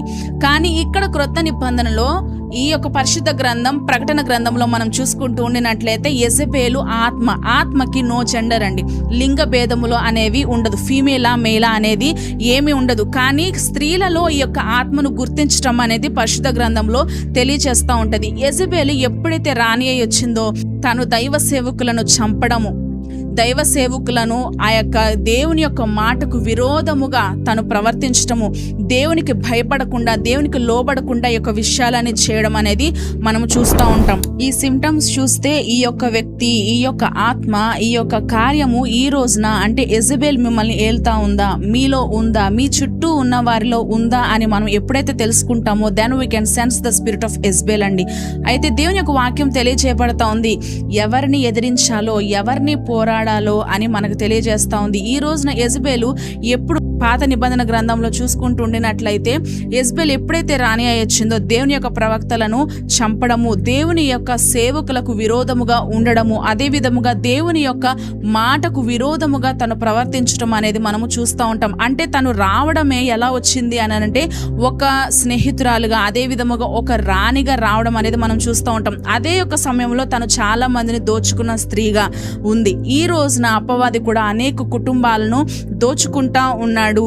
అయితే ఈ రోజున మనం ఫస్ట్ పోరాడేది ఎనిమి ఎవరు అనంటే యెజబెల్ అంటే కాదండి. కానీ ఎవరిని పోరాడుతుంది యెజబెల్, ఎవరిని ఎదిరిస్తుంది అనంటే ఎవరైతే దేవుని కోసం బ్రతుకుతారో, ఎవరైతే దేవుని కోసం జీవిస్తారో, ఎవరికైతే దేవుని పిలుపుందో, ఎవరికైతే దేవుని యొక్క నిర్ణయం చొప్పున వారు జీవిస్తూ ఉన్నారో, ఎవరికైతే దేవుని యొక్క అభిషేకము ఉందో వారిని ఎదిరించడానికి, వారిని పోరాడటానికి ఉంది అని ఈ యొక్క యెజబెల్ ఉండినట్లుగా మనము జ్ఞాపకం చేసుకోవాలి.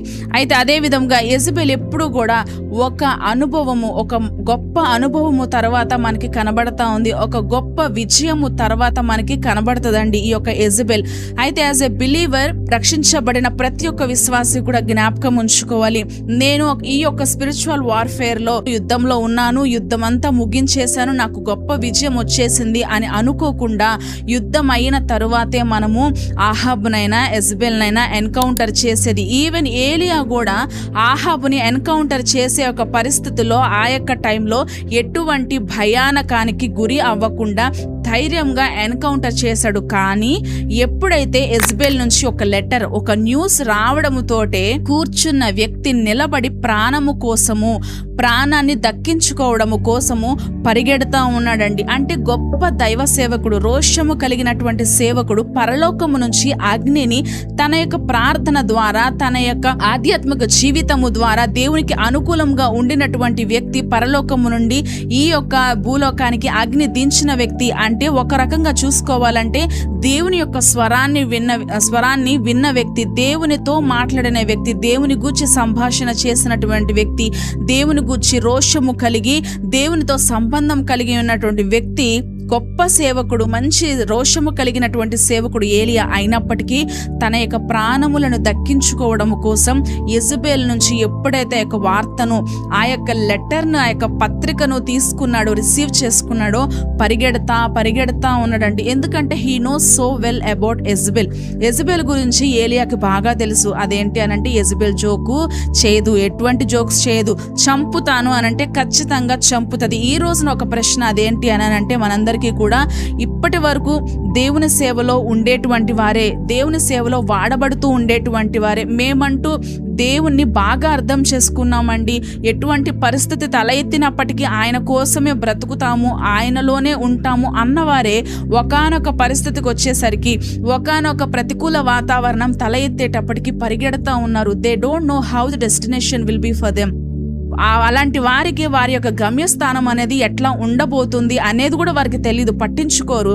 ఇంకా నా వల్ల కాదు, నాకు చేత కాదు, నేను చచ్చిపోతా అంటూ పరిగెడతా ఉన్నారు. అలాంటి వారు అనంటే ఆ యొక్క యెజబెల్ స్పిరిట్ యొక్క ఎఫెక్ట్స్ కొన్నిటిని I would like to share అండి. మొట్టమొదటిది ఏంటి అనంటే ఐడియల్ట్రీ. దేవుని యొక్క స్థానము దేవునికి ఇవ్వకుండా, దేవుడు స్థానములో నువ్వు ఎవరిని తీసుకొచ్చి పెట్టినా, అంటే నీ ఉద్యోగమును, నీ యొక్క వ్యాపారమును, నీ యొక్క ఫ్యామిలీ, నీ యొక్క బిడ్డలను, నీ యొక్క భర్తను, నీ యొక్క భార్య, ఎవరిని తీసుకుని వచ్చినా సరే అది ఒక ఐడియల్ట్రీ, అంటే అది ఒక విగ్రహారాధనగానే దేవుడు చూస్తాడు. ఈ రోజున దేవుని యొక్క స్థానంలో దేవుని ఉంచుతా ఉన్నామా, అదే విధముగా ఆ యొక్క స్థానంలో ఎవరికైనా ఇస్తా ఉన్నామా అంటే విగ్రహారాధన కలిగి మనం ఏమన్నా ఉన్నామా? విగ్రహారాధన అంటే ఏంటంటే స్పిరిట్ ఆఫ్ యెజబెల్ కలిగి పనిచేస్తూ ఉందా? మన యొక్క హృదయంలో ఆ యొక్క ఆత్మ, యెజబెల్ ఆత్మ పనిచేస్తూ ఉందా లేదా అని మనల్ని మనం ఒకసారి పరీక్షించుకోవాలి. రెండవది ఏంటి అనంటే ప్రొలాంగ్డ్ సిక్నెస్ అంటే ఏంటి అనంటే అధిక కాలంగా ఉండేటువంటి బలహీనత కావచ్చు, అనారోగ్యము, అస్వస్థత. అంటే సంవత్సరానికి అదే ఒకే సంవత్సరం, ఈ ఒక్క సంవత్సరం కాకుండా మళ్ళీ వచ్చే సంవత్సరం ఇదే సమయానికి, ఇదే ఒక్క నెలకి, ఇదే రోజున, ఇదే వారానికి, ఇదే యొక్క సమయానికి పర్టికులర్గా ఆ యొక్క సిక్నెస్ రావడము, ఆ యొక్క అనారోగ్యము, ఆ యొక్క బలహీనత, ఆ యొక్క అస్వస్థత రావడము. అంటే డాక్టర్స్ దగ్గరికి వెళ్ళినప్పుడు అరే ఇది ఒక బలహీనత ఉంది, సరే ఓకే రిపోర్ట్స్ చెక్ చేద్దాము అన్నప్పుడు రిపోర్ట్స్ అన్ని మళ్ళీ నార్మల్గా రావడము, కానీ అంతు చేజిక్కకుండా ఉండడము. ఆ యొక్క అనారోగ్యం ఏంటి, ఆ యొక్క బలహీనత ఏంటి? That's the spirit of Jezebel. మూడవది ఏంటి అనంటే ఫియర్, భయము. మన యొక్క జీవితంలో పరిస్థితుల్లో నుంచి కావచ్చు, మనుషుల దగ్గర నుంచి కావచ్చు, ఇంకా ఎటువంటి ఏ రకంగా కూడా ప్రతి విషయానికి ప్రతి క్షణము కూడా మనము భయపడతానే ఉంటామండి. ఈ రోజున నూతన నిబంధన గ్రంథంలో కూడా మనము చూసుకుంటా ఉండినట్లయితే హేరోదుకున్న యొక్క ఆత్మ కూడా ఆ యొక్క భయానక ఆత్మే. అంటే ఆ యొక్క ప్రైడ్, తర్వాత ఆ యొక్క ఇంటిమినేషన్, తర్వాత ఆ యొక్క కంట్రోల్, ఆ యొక్క ఫియర్నెస్, అదంతా కూడా మనము చూస్తూ ఉంటాం ఆ యొక్క హేరోదులో. అదే విధముగా నీరో చక్రవర్తిలో కూడా ఈ యొక్క స్పిరిట్, యెజబెల్ స్పిరిట్ ఉండుటను బట్టే అనేక మంది క్రైస్తవులను ఆయన హతమార్చినట్లుగా మనము చూస్తూ ఉంటాం. అంటే ఛాన్స్ ఇచ్చేంత వరకే ఆ యొక్క యెజబెల్ స్పిరిట్ మనల్ని ఏల్తది, మనల్ని రూల్ చేస్తుంది. మనము లోబడేంత వరకే, మనము ఓకే చేసేంత వరకే అది మనల్ని ఏల్తా ఉంటదండి. అయితే పరిశుద్ధ గ్రంథం తెలియజేస్తా ఉంది, అంటే ఆ యొక్క స్పిరిట్ మనలో ఉంటే మనం ఒక రకంగా ఎలా అయిపోతా ఉంటామంటే ఏదో భయంగా, ఏదో మనలను త్రొక్కివేస్తూ ఉన్నట్లుగా, ఏదో మనలను అణిచివేస్తూ ఉన్నట్లుగా, ఏదో మనలను నొక్కివేస్తూ ఉన్నట్లుగా ఈ యొక్క భావనలో మనము కలిగి ఉంటాం, ఈ యొక్క భావనతో మనము ఉంటామండి. అయితే పరిశుద్ధ గ్రంథం తెలియజేస్తా ఉంది, ఒక్క విధంగా చెప్పాలంటే ఆ యొక్క స్పిరిట్ ఆఫ్ యెజబెల్ ఆ యొక్క ఉండినటువంటి వారు ఎట్లా ఉంటారంటే పర్సన్ ఇన్ ఐసోలేషన్. పరిశుద్ధ గ్రంథం తెలియజేస్తా ఉంది సాలిట్యూడ్,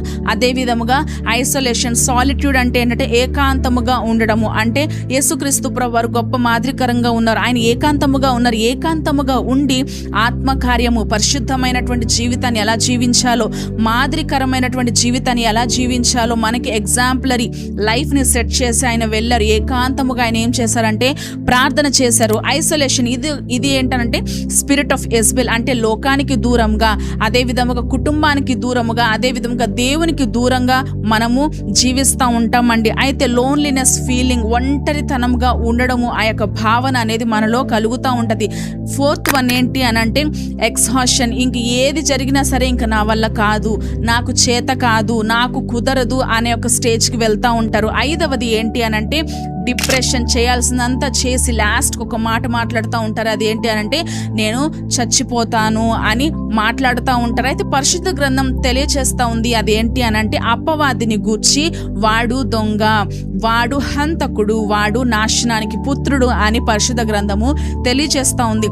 ఏంటిది దొంగతనం చేసేది అపవాది మనలో అంటే దేవుడు మనకిచ్చిన సమాధానాన్ని, శాంతిని, ఆనందాన్ని, నమ్మకత్వాన్ని, ఆ యొక్క కాన్ఫిడెన్స్ లెవెల్స్ని కూడా వాడు దొంగతనం చేస్తూ ఉంటాడు. అయితే ఏది నాశనం చేసేది అంటే ఏది చంపడము ఏంటి అని అంటే యాక్సిడెంటల్ డెత్స్, సూసైడల్ అటెంప్ట్స్, ఇవన్నీ కూడా వాడి యొక్క కుతంత్రమే, వాడి యొక్క కార్యక్రమాలే అని మనం జ్ఞాపకం ఉంచుకోవాలి. ఇంకోటి ఏంటిది వాడి నాశనం చేసేది అని అంటే ఈ యొక్క ఎక్స్హాషన్ కావచ్చు, ఈ యొక్క డిప్రెషన్, ఈ యొక్క లోన్లీనెస్, ఇదంతా ఫియర్, ఇదంతా కూడా వాడు నాశనం చేసేటువంటి ఒక నాశన పుత్రుడుగా కనబడతా ఉన్నాడు. ఈ రోజున ఈ మూడు కూడా మీ యొక్క జీవితంలో ఉన్నాయా లేదా అని ఒక్కసారి మనల్ని మనం పరీక్షించుకుందామండి. అయితే ఇందక్కడ మనం ధ్యానం చేసుకుంటూ ఉండినట్లుగా ఏలియా పరిగెడతా ఉన్నాడు. అయితే ఆకాశము నుంచి, పరలోకము నుంచి ఒక భూమి మీదకి అగ్నిని దించిన ఏకైక గొప్ప రోషము కలిగినటువంటి దైవ సేవకుడు అయినప్పటికీ పరిగెడతా ఉన్నాడు. ఎలా పరిగెడతా ఉన్నాడు అని అంటే ఫర్ ఎగ్జాంపుల్ ఎవరైనా మన దగ్గరికి వచ్చి మిమ్మల్ని చంపేస్తాను అని అంటే మనం ఒక డిస్టెన్స్ నుంచి ఇంకో డిస్టెన్స్ వరకు ట్రావెల్ చేస్తామేమో, కానీ ఈయన ఏలియా ఏం చేశారు అని అంటే ఆయన పరిగెడతా ఉన్నాడు.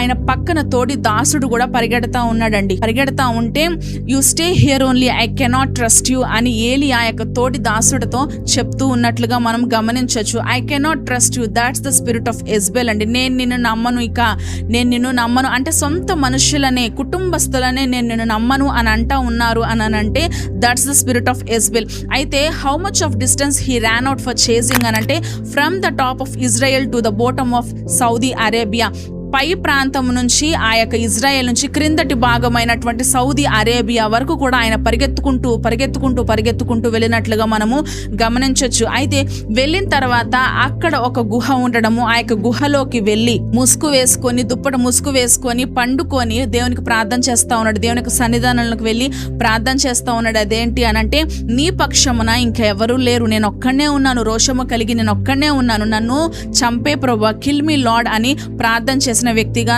మనము చూస్తా ఉన్నామండి. అంటే ఈ రోజున ఒక ప్రశ్న, అదేంటి అనంటే, మీ యొక్క జీవితము సమాధానముతో స్వేచ్ఛతో కూడినదై ఉందా? లేదు అనంటే స్పిరిట్ ఆఫ్ ఎజ్బెల్ అంటే భయముతో భీతితో ఆ యొక్క విషయములతో నిండుకొని ఉందా మీ యొక్క జీవితము అనేది ఈ రోజున మీ అందరికీ కూడా ప్రశ్న. అదే విధముగా దేవుడు ఎందుకు అనంటే, దేవుడు వారికిచ్చిన తలాంతులను, వారికిచ్చిన పనిని ప్రారంభించకుండా, అదే విధముగా కొనసాగించకుండా అనేక మార్లు కూడా పరిగెడతా ఉన్నారు. ఎక్కడికి పరిగెడుతున్నారో కూడా తెలియదు. పరిగెడుతూ అంటే ఆ యొక్క డెస్టినేషన్, ఆ యొక్క గమ్యస్థానము కూడా తెలియనటువంటి వారిగా పరిగెడుతూ ఉన్నారండి. దేవునికి దూరముగా కొంచెం ప్రతికూలత వాతావరణం తల ఎత్తేటప్పటికీ, అమ్మో నేను ఇంకా ఇది భరించలేను, నా వల్ల కాదు, నాకు చేత కాదు అంటే ఇవన్నీ కూడా ఏమి స్పిరిట్, దేనికి సంబంధించిన స్పిరిట్ అంటే ఎజ్బెల్ యొక్క స్పిరిట్ అని మనం జ్ఞాపకం ఉంచుకోవాలి. అయితే మనలోనే కాదు కానీ ఇతరుల ద్వారా కూడా ఆ యొక్క ఎజ్బెల్ స్పిరిట్ అనేది మనపై ప్రభావం చూపుతుంది అనడానికి ఇంకొక కొన్ని 3-4 విషయాలు మీతో షేర్ చేసుకోవాలని ఆశపడతా ఉన్నాను. అందుట్లో మొట్టమొదటిది ఏంటి అనంటే ఇన్సెక్యూరిటీ. అంటే ఎవరైనా ఒక మనిషిని గూర్చి మనకు చాలా ఇన్సెక్యూర్గా ఫీల్ అవుతాం. అంటే ఆ యొక్క మనిషిని చూసినా, ఆ యొక్క మనిషితో మాట్లాడినా, ఆ యొక్క మనిషి దగ్గరికి వచ్చినా సరే, లేదంటే మనము ఆ మనిషి దగ్గరికి వెళ్ళాలన్నా చాలా we feel like so insecurity అనమాట. రెండవది ఏంటి అనంటే రిజెక్షన్. ఇతరులు మన దగ్గరికి వచ్చి ఏం చెప్తా ఉంటారంటే, ప్రతిసారి కూడా వారిలో ఈ యొక్క స్పిరిట్ ఉంది అని మనం జ్ఞాపకం ఉంచుకోవాలి.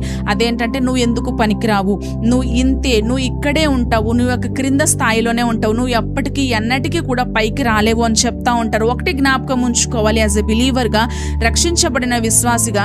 అది ఏంటి అనంటే, ఇతరులు లేదంటే మనుషులు మనల్ని తృణీకరిస్తారేమో గాని మన దేవాది దేవుడైనటువంటి యేసయ్య సర్వశక్తిమంతుడు, మన గురించి అంతా తెలిసినటువంటి దేవుడు మనలను ఎన్నడూ ఎప్పుడూ కూడా తృణీకరించువాడు కాడు, మనలను అంగీకరించువాడు మాత్రమే అని మనందరం కూడా జ్ఞాపకం ఉంచుకోవాలండి. మూడవది ఏంటి అనంటే ప్రైడ్. దావీదు కూడా ప్రార్థన చేస్తాడు కదా, అదేంటి అనంటే, గర్విష్ఠులు నా మీదకి వస్తా ఉన్నారు, నన్ను త్రొక్కివేయాలని వస్తా ఉన్నారు, యేసయ్య ప్రభువా నాకు ఉత్తరం ఇయ్యి అని వారి గురించి ప్రార్థన చేస్తా ఉన్నారు. అంటే ఈ లోకము వారికి ఇచ్చే ఒక నేమ్ ఏంటంటే నార్సిస్ట్, కానీ అకార్డింగ్ టు బైబిల్ వారికి ఇచ్చే పేరు ఏంటంటే ఎజబెల్. నాలుగవది ఏంటి అనంటే ఆరోగెన్స్గా ఉంటారు, అదే విధముగా మ్యానిపులేషన్ కలిగి వాళ్ళు జీవిస్తూ ఉంటారు. అయితే దేవుడు ఏలియాని పంపించడం ద్వారా ఎజబెల్ను పోరాడమని ఏలియాని పంపిస్తే, ఏలియా పరిగెడతా ఏమనుకుంటూ పరిగెడతా ఉన్నాడంటే, నేను చచ్చిపోతా, నా వల్ల కాదు, నాకు ఇంకా కుదరదు, నాకేమీ చేత కాదు అని పరిగెడతా ఉన్నాడండి. కానీ ఏలియాలో ఒక మంచి కార్యం ఏంటంటే, ఇప్పటికీ కూడా చాలా మందికి ఒక క్వశ్చన్ అనేది రైజ్ అవుతూ ఉంటుంది వాళ్ళ యొక్క హార్ట్స్లో, వాళ్ళ యొక్క మైండ్స్లో. అదేంటి అనంటే, ఏలియా ఇక్కడ నుంచి అక్కడ దాకా, అంటే from the top of Israel to the bottom of Saudi Arabia, ఇక్కడ నుంచి అక్కడ దాకా పరిగెత్తాల్సిన అవసరం ఏంటి? ఒకవేళ పరిగెత్తినా సరే అక్కడ దాకా సౌదీ అరేబియా ఆ యొక్క గుహ దగ్గరే ఎందుకు ఆగాలి, అక్కడే ఎందుకు ముసుగేసుకొని పడుకోవాలి, అక్కడే ఎందుకు ఇలాంటి ప్రార్థన చేయాలి అని చాలా మందికి ఒక క్వశ్చన్ ఉంటుంది. అయితే as per the principalities and the power, ఎజబెల్ and Ahab ruled by Saturn's authority for Israelites అండి. ఇజ్రాయెల్ ప్రజలకు ఎటువంటి అధికారాన్ని, ఎటువంటి ప్రభావాన్ని, ఎటువంటి కార్యాలను చూపించారంటే కేవలము అపవాదికి సంబంధించిన అధికారాన్ని ఈ యొక్క ఆహాబు రాజు, అదే విధముగా ఎజబెలు రాణి, ఈ ఇద్దరు కూడా ఇజ్రాయెళ్లకు అపవాదికి సంబంధించిన అధికారాన్ని ఇచ్చారు. ఈ యొక్క ఏలుబడిలో లేదంటే ఈ యొక్క రాజ్యంలో, ఇజ్రాయేలు రాజ్యంలో దేవుని యొక్క అధికారము ఉండాలి అనంటే దేవునికి సంబంధించినటువంటి అధికారం ఉండాలి. అంతేగాని సాతాను యొక్క అధికారము ఉంటే ఇంకా దేవుని యొక్క అధికారము ఎక్కడ ఉంటుందండి? ఇప్పుడు ఏలియాకి ఒక పాయింట్ కావాల్సి వచ్చింది. అదేంటి అనంటే, ఎక్కడైతే ఈ భూమి పైన దేవుడు కనబడ్డాడు, ఎక్కడైతే ఈ భూమి పైన తన యొక్క గ్లోరీని మేనిఫెస్ట్ చేశారో, ఎక్కడైతే ఈ భూమి పైన తన యొక్క ఆత్మ కార్యాన్ని దించారో అక్కడికి వెళ్తాను, అక్కడికి వెళ్ళి నేను అక్కడే తెలుసుకుంటాను, నేను అక్కడే నా దేవుని కలుస్తాను, నా దేవుని చేతిలోనే నేను ఎన్కౌంటర్ అవ్వాలని ఆశపడతా ఉన్నానని అక్కడికి పరిగెత్తారండి. అయితే ఈ రోజును కూడా ఆర్కియాలజిస్టులు కూడా తెలుసుకుంటూ ఉంటారు ఈ యొక్క వేని, ఈ యొక్క దారిని ఎక్కడి నుంచి అంటే top of the Israel to the Saudi Arabia యొక్క దారిని వాళ్ళు కనుగొని ఏం చెప్తా ఉంటారంటే వాళ్ళు అక్కడే ఉంది ఏంటి అని అంటే సినాయి పర్వతము అక్కడే ఉంది. కానీ చాలా మంది ఏం చెప్తా ఉంటారంటే యోర్దాను నది దగ్గర ఈ యొక్క సినాయి పర్వతం ఉంది అని చెప్తా ఉంటారండి. కానీ that's not the real place.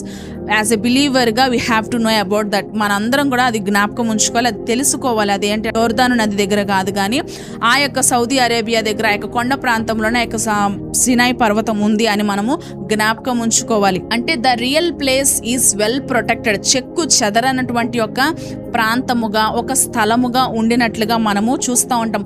పౌలు గారు కూడా రాస్తూ ఉంటారు అదేంటి అని అంటే ఈ యొక్క సినాయి పర్వతము అనేది సౌదీ అరేబియాలో ఉంది అని కూడా ఆయన రాస్తారు. అయితే అదే విధంగా ఒకవేళ గనక మనము ఆ యొక్క ప్రాంతానికి వెళ్తే, ఆ యొక్క కొండపైకి వెళ్ళిన తర్వాత క్రిందటి ఉన్న రాయిని తీసుకున్నప్పుడు ఆ రాయి అంతా బాగానే ఉంటుంది, కానీ పై రాయిని ఒకవేళ మనము కదిపి తీసుకుంటే ఆ రాయి పైనంతా కూడా మసిమసిగా ఉండినట్లుగా మనము గమనించవచ్చు. అంటే అన్ని వేల సంవత్సరములు అయినా సరే చెక్కు చెదరకుండా ఉంది. Bible is equipped with lot of evidences అని మనము జ్ఞాపకం ఉంచుకోవాలండి. చారిత్రాత్మకంగా రుజువులతో కూడినటువంటిదిగా ఉంది. ఏకైక గ్రంథం అదేంటి అని అంటే పరిశుద్ధాత్ముని ప్రేరేపణ చేత దైవావేశము వలన కలిగినటువంటి ఏకైక పరిశుద్ధ గ్రంథమే అనేది మనము జ్ఞాపకం ఉంచుకోవాలి. ఆ యొక్క సమయంలోనే మనము ఇంకొక అంశాన్ని కూడా మనము జ్ఞాపకం చేసుకోవచ్చు. ఆ యొక్క 40 దినములు సినాయి పర్వతము మీద ఉపవాసం ఉండి మోషే, దైవజనుడైనటువంటి మోషే వెళ్ళిన తరువాత దేవుడు వారికి 10 ఆజ్ఞలను ఇచ్చి 2 రాతి పలకల మీద తన యొక్క స్వహస్తముతో చేవ్రాతతో వ్రాసినటువంటి 10 ఆజ్ఞలను సంపాదించుకొని కిందకి వచ్చేసరికి అహరోను దగ్గరికి ఇజ్రాయెల్ అందరూ వెళ్ళడము, మా కొరకు ఏదైనా దారి చూపించేటువంటి యొక్క దేవతను లేదంటే విగ్రహమును చేస్తే ఆ యొక్క దూడే మాకు మళ్ళీ వేరొక మార్గం, మా యొక్క గమ్యస్థానానికి చేరేటువంటి మార్గంగా అది చూపిస్తూ ఉంటుంది. కాబట్టి మా దగ్గర ఉన్న బంగారం అంతా మేము మీకు ఇస్తాము, నువ్వు దాన్ని పొదిగించు, ఒక దూడగా ఒక రూపంగా నువ్వు దాన్ని పొదిగిస్తూ ఉంటే మేము దానిని ఆశ్రయిస్తాము. 40 దినములయ్యింది వెళ్ళిన మోషే మళ్ళీ ఇంకా రాలేదు అని అహరోను దగ్గరికి వెళ్ళేసరికి ఆ యొక్క కార్యక్రమం అంతా అవుతున్నట్లు దేవుడైన యెహోవా, నీ ప్రజలు చెడిపోయినటువంటి ప్రజలు, లోబడనొల్లటువంటి ప్రజలు చూడు ఏం చేస్తా ఉన్నారు, నువ్వు ఖచ్చితంగా దిగి వెళ్ళు అని అన్నప్పుడు ఆయన దిగి వచ్చేసరికి ఆ యొక్క పోత పోసినటువంటి దూడను తర్వాత చిందులు వేస్తూ, నాట్యమాడుతూ, త్రాగుతూ, తింటూ, ఆ యొక్క గంతులు వేస్తూ చూసేసరికి ఆ యొక్క మోషే గారికి తట్టుకోలేనంత కోపం వచ్చినప్పుడు ఆ యొక్క తన చేతిలో ఉన్నటువంటి 2 రాతి పలకలను పగలగొట్టి అక్కడే సపరేషన్, డివిజన్ అనేది మనం చూస్తూ ఉంటాం. ఎవరైతే నా దేవుని వైపు ఉంటారో వారు నా వైపుకి రండి, ఎవరైతే ఆ యొక్క దూడ వైపు, ఆ యొక్క రూపము, ఆ యొక్క ఐడియాలిటీ వైపు ఉంటారో వాళ్ళు సపరేట్ అవ్వండి, డివైడ్ అవ్వండి అన్నప్పుడు దేవుని పక్షము కానటువంటి ప్రతి ఒక్క మనిషిని 3000 మందిని అక్కడ హతమార్చినట్లుగా మనం చూస్తూ ఉంటాం. అంటే there is a fight between God and bail అండి. ఇక్కడ మనం చూసుకుంటూ ఉండినట్లయితే అప్పటికి ఏలియా కర్మెలులో ఒక యుద్ధాన్ని ఆయన ముగించుకొని వచ్చారు. ఆయనకు ఒక కంఫర్ట్ జోన్ కావాలి. కర్మెలులో ధ్యానం చేస్తాం ఇందాక ఏంటి అని అంటే 850 ప్రవక్తలను ఆయన పరలోకం నుంచి అగ్ని దించి హతమార్చినట్లుగా మనం చూసాం. అంటే అక్కడ ఆ యొక్క యుద్ధం కంప్లీట్ చేసుకున్న తర్వాత ఇక్కడ ఈయనకి కంఫర్ట్ జోన్ కావాలి. అంటే ఆయన దేవుడు దిగినటువంటి ఒక స్థలము చిన్నదే కావచ్చు, లేదంటే ఆయన కట్టినటువంటి బలిపీఠము చిన్నదే కావచ్చు, ఆయన అగ్ని దిగినటువంటి స్థలము చిన్నదే కావచ్చు, కానీ నేను ఆ సన్నిధానంలోనికి వెళ్తాను, నేను ఆయన హస్తములోనికి వెళ్తాను, నేను ఆయన క్షేమములోనికి వెళ్తాను, నేను ఆయనతోనే తేల్చుకుంటాను, నేను ఆయన కలుస్తాను, నేను దేవునితోనే ఎన్కౌంటర్ అవుతాను అని చెప్పేసి ఆయన ప్రయాణమయ్యి అక్కడి దాకా కూడా ఆయన పరిగెత్తుకొని ఆయన ప్రాణము కోసము భీతి కలిగి భయముతో బెదిరిపోయిన పరిస్థితుల్లో డిస్కరేజ్మెంట్తో కష్టంతో నష్టంతో ఆయన కన్నీళ్లతో పరిగెట్టినట్లుగా మనము చూస్తూ ఉంటాం. అయితే ఈ రోజున ప్రశ్న అదేంటి అనంటే మీకు భయంగా ఉండినప్పుడు ఎక్కడికి వెళ్తా ఉన్నారు?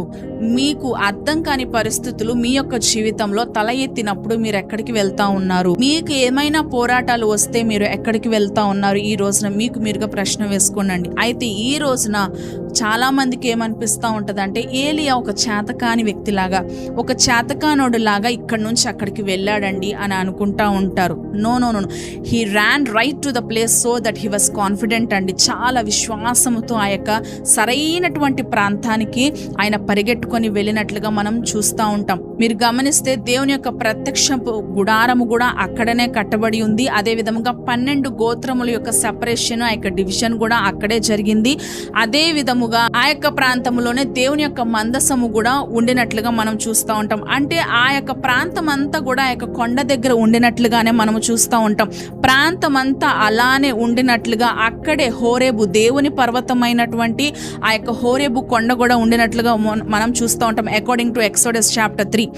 ఈ రోజున ఆ విరగొట్టబడినటువంటి రాతి అలానే ఉందండి. ఈ రోజున ఆర్కియాలజిస్టులు కూడా చెప్తా ఉంటారు, అదేంటి అంటే ఆ యొక్క ప్రాంతం అంతా కూడా స్ట్రీమ్స్ వెళ్ళినట్లుగా, అంటే నది నీరు ప్రవహించినట్లుగా ఉంటుంది అని చెప్తా ఉంటారండి. ఈ రోజున 12 గోత్రమును నిలువబెట్టినటువంటి బలిపీఠము ఆ యొక్క స్థలము అదే. అంటే that's the place where the God's people dwelt before coming to Israel. ఆ యొక్క ప్రాంతంలో మనం చూసుకుంటూ ఉండినట్లయితే, ఎప్పుడైతే మోషే ఇజ్రాయెల్ ప్రజలను ఐగుప్తు దేశం నుంచి పాలు తేనెలు ప్రవహించు దేశానికి, కనాను దేశానికి నడిపించేటప్పుడు ఆయన పగలు మేఘస్తంభము, రాత్రి అగ్నిస్తంభమై ఉండి తన యొక్క ప్రజలను నడిపించారో ఆ యొక్క స్థలముగా ఉండినటువంటి యొక్క ప్రాంతానికి ఈ యొక్క ఏలియా వెళ్ళారు. అదే విధముగా 7 రోజులు మిమ్మల్ని మీరు శుద్ధీకరించుకోండి, 7వ రోజున నేను మీకు వినిపిస్తాను, నేను మీకు కనిపిస్తాను, మీరు నా యొక్క స్వరము వినగలుగుతారు అని దేవుడు ఎప్పుడైతే కొండ పైకి వారిని రమ్మని పిలిచినప్పుడు వాళ్ళంతా కూడా ఆ యొక్క 7 రోజులు చాలా కమిట్మెంట్తో, చాలా డెడికేషన్తో చక్కగా పరిశుద్ధంగా పవిత్రంగా జీవించినప్పటికీ కూడా ఆ యొక్క గాలికి, ఆ యొక్క ప్రభావానికి, ఆ యొక్క ఉరుములు, ఆ యొక్క మెరుపులకి మోషే దగ్గరికి వచ్చి విన్నవించుకుంటారు. అదేంటి అనంటే, మేము ఆ యొక్క స్వరాన్ని వినలేము, దేవుని యొక్క స్వరాన్ని వినలేము మోషే, మా తరపున నీవు మాట్లాడు. ఒకవేళ ఆ స్వరాన్ని మేము వింటే మేము ఖచ్చితంగా మరణం అవుతాము. ఎందుకంటే ఈ యొక్క గాలికే, ఈ యొక్క ప్రభావానికే, ఈ యొక్క మెరుపులు ఉరుములకే మేము తట్టుకోలేకపోతా ఉన్నాం. ఇంతకంటే భీకరుడైనటువంటి దేవుని యొక్క స్వరం యొక్క శబ్దాన్ని మేము విని తట్టుకోలేనటువంటి వారము. నీవు దైవ సేవకుడవు, నీవు దైవ జనుడవు, నీవు నాయకుడవు, మాకు నీవు మాత్రమే మా బదులుగా మాట్లాడు అని చెప్పిన ఒక స్థలము కూడా అదే. అదే విధముగా ఇప్పుడు ఏలియా అప్పటికే బెదిరింపులతో, అదే విధంగా డిస్కరేజ్మెంట్తో, డిప్రెషన్తో, అదే విధంగా లోన్లీనెస్తో, ఇన్సెక్యూరిటీతో, రిజెక్షన్తో, ఈ యొక్క స్పిరిట్ ఆఫ్ ఎజ్బెల్ అంతా అన్ని విషయాలు, అన్ని ఎఫెక్టివ్స్లో ఉండి అక్కడికి పరిగెత్తాడు.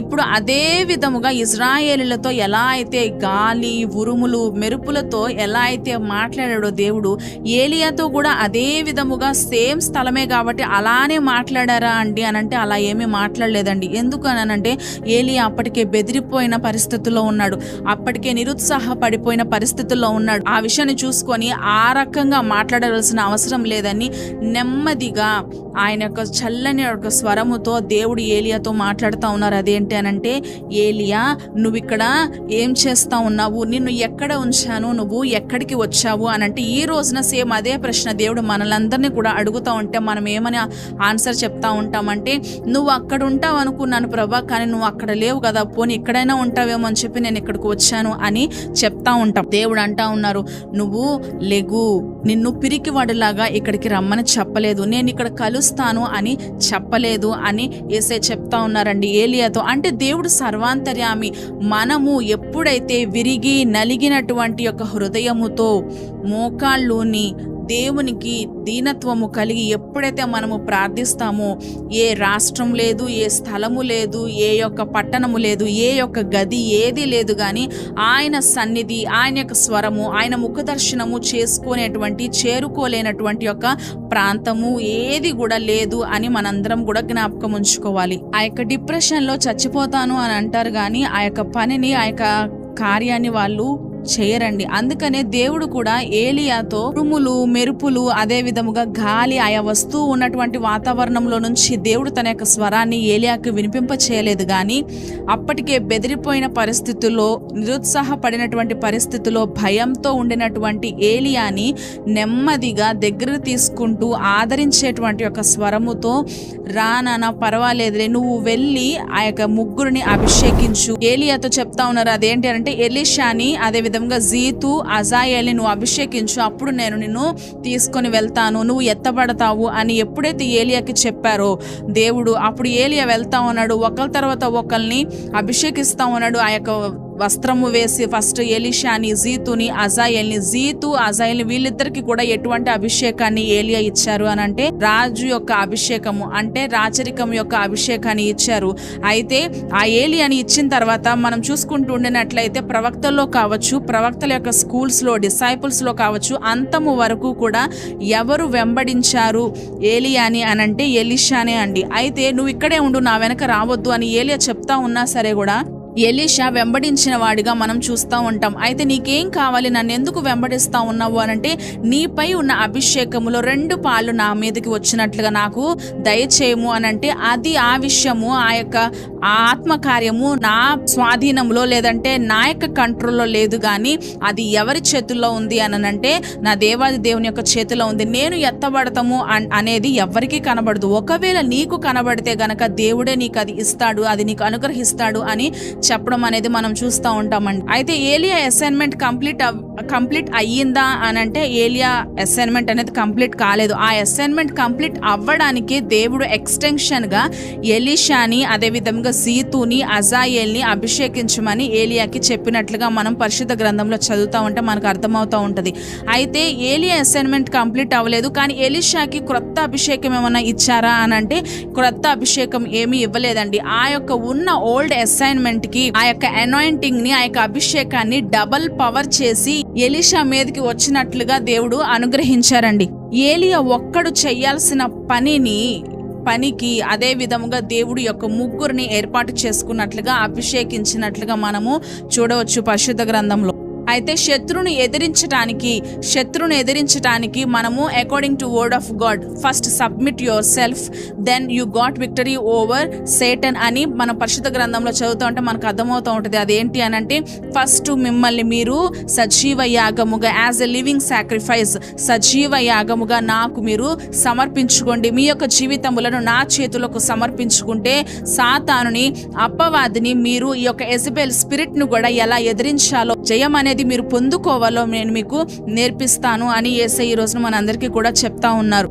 యెజబెల్ స్పిరిట్ అనేది ఎప్పుడు కూడా చీట్ చేస్తూ, ఫేక్ చేస్తూ ఉంటుందండి. అంటే ఎప్పుడైతే మనము ఛాన్స్ ఇచ్చేంత వరకే, కానీ దానికంటూ ఎటువంటి ఆ యొక్క లీగల్ రైట్స్ అనేవి ఏమీ లేదు. ఎప్పుడైతే మనము లోబడతామో, మనము లోబడేంత వరకే, మనం ఓకే చెప్పేంత వరకే, మనము ఏలుబడి ఓకే అని చెప్పేంత వరకే కూడా అది మనల్ని ఏలుబడి చేస్తుంది, మీద అధికారం చూపుతుంది. కానీ దానికంటూ ఎటువంటి లీగల్ రైట్స్ అనేవి లేదు అనేది మనము జ్ఞాపకం ఉంచుకోవాలి. ఈ రోజున ఏలియాకి మంచి అభిషేకము, అదే విధముగా మంచి యొక్క అధికారాన్ని దేవుడు, నోటి వాక్కును ఇచ్చాడు ఏలియాకి. అదే ఏలియా ఒకవేళ అక్కడే ఉండి ఆ యొక్క యెజబెల్ స్పిరిట్ ని ఎదిరించి ఉంటే, ఆ యొక్క యెజబెల్ పంపించినటువంటి ఆ యొక్క లెటర్ కావచ్చు, ఆ యొక్క నోటీస్, ఆ యొక్క న్యూస్ కావచ్చు, నేనా చచ్చేది, నీవే చచ్చిపోతావు, ఈ యొక్క యెజబెల్ ఏలియాకి టైం లైన్ కూడా చెప్పిందండి. అదేంటంటే, రేపు ఇదే సమయానికి నీ యొక్క దేహము, నువ్వు చనిపోతావు, నీ యొక్క శవాన్ని, నీ యొక్క రక్తాన్ని కుక్కలు వచ్చి నాకుతాయి అని ఏలియాకి ఆ యొక్క లెటర్ పంపించింది. అదే నాకు నోటీస్ పంపించావు కదా, నేను కాదు మరణమయ్యేది, నా యొక్క దేహము, నా యొక్క రక్తము కాదు కుక్కలు వచ్చి నీ యొక్క రక్తాన్ని కుక్కలు వచ్చి నాకుతాయి, రేపు ఇదే సమయానికి నువ్వే చచ్చిపోతావు అని ఏలియా చెప్పుంటే వెంటనే ఆన్ ద స్పాట్ అయిపోయింది, దేవుడు కార్యం జరిగించేవారు. కానీ ఏలియా అలా చెప్పలేదండి. అయితే జీతుని దేవుడు రాజుగా అభిషేకించాడు ఏలియా ద్వారా. అయితే జీతు వెళ్ళాడు, కోటలోనికి వెళ్ళాడు. అయితే పైన అంత కోటలో ఉన్నటువంటి యెజబెల్ ప్రక్కన ఒక ఆమె ఉంది. అయితే కింద నుంచి జీతు అంటా ఉన్నాడు, ఎవరు మన పక్షమున ఉంది అని అనగానే ఆ యొక్క పక్కన, అంటే యెజబెల్ స్త్రీ, యెజబెల్ రాణి ప్రక్కన ఉన్నటువంటి ఆమె నేనున్నాను అనేసరికి క్రింద నుంచి ఆ యొక్క జీతు ఏమన్నారంటే, ఆ యొక్క యెజబెల్ని క్రిందకి త్రోసేసి అనగానే ఆ యొక్క ఆమె, ఆ ప్రక్కన ఉన్న ఆమె యెజబెల్ని క్రిందకు తోసేయడము, ఆమె చనిపోవడము, తన యొక్క రక్తాన్ని కుక్కలు వచ్చి నాకడము, తను చచ్చిపోయిన స్త్రీగా మనము చూస్తూ ఉంటాం. అంటే ఇక్కడ దైవజనునికి నోటీస్ పంపించింది, నీవు చనిపోతావు, నీవు మరణం అవుతావు, నీ యొక్క రక్తాన్ని కుక్కలు వచ్చి నాకుతాయి అని పంపించినప్పటికీ కూడా ఎప్పుడు కూడా ఏలియా పరిగెత్తాడే గాని, దేవుని యొక్క సముఖంలోనికి వెళ్ళాడే గాని, నన్ను చంపే ప్రభు అని ఇలా ప్రార్థించాడే గాని, ఆ ఇచ్చిన నోటీస్ అంటే ఆ యొక్క నోటీస్లో ఏదైతే ఉందో దానిని గురించి ఎత్తడము గాని, యెజబెల్ గురించి మాట్లాడటము గాని, నాకు ఇట్లా నోటీస్ పంపించింది యేసయ్యా, లేదంటే నాకు ఇట్లా నోటీస్ పంపించింది ప్రభువా, ఈ యొక్క వర్తమానాన్ని పంపించింది, నీ చిత్తమైతే, నీకు అనుకూలమైతే ఆమెనే అటువంటి మరణమే అయ్యేలాగా నువ్వు సహాయము చెయ్యి అని ఏలియా అన్నడు ఎప్పుడు కూడా ప్రార్థన చేయలేదండి. కానీ ఏలియాకి పంపించింది ఎవరు అనేది దేవునికి తెలుసు, యెజబెల్ అని తెలుసు. ఏమని పంపించిందో కూడా దేవుడు చూశాడు, దేవుడు విన్నాడు, దేవునికి తెలుసు.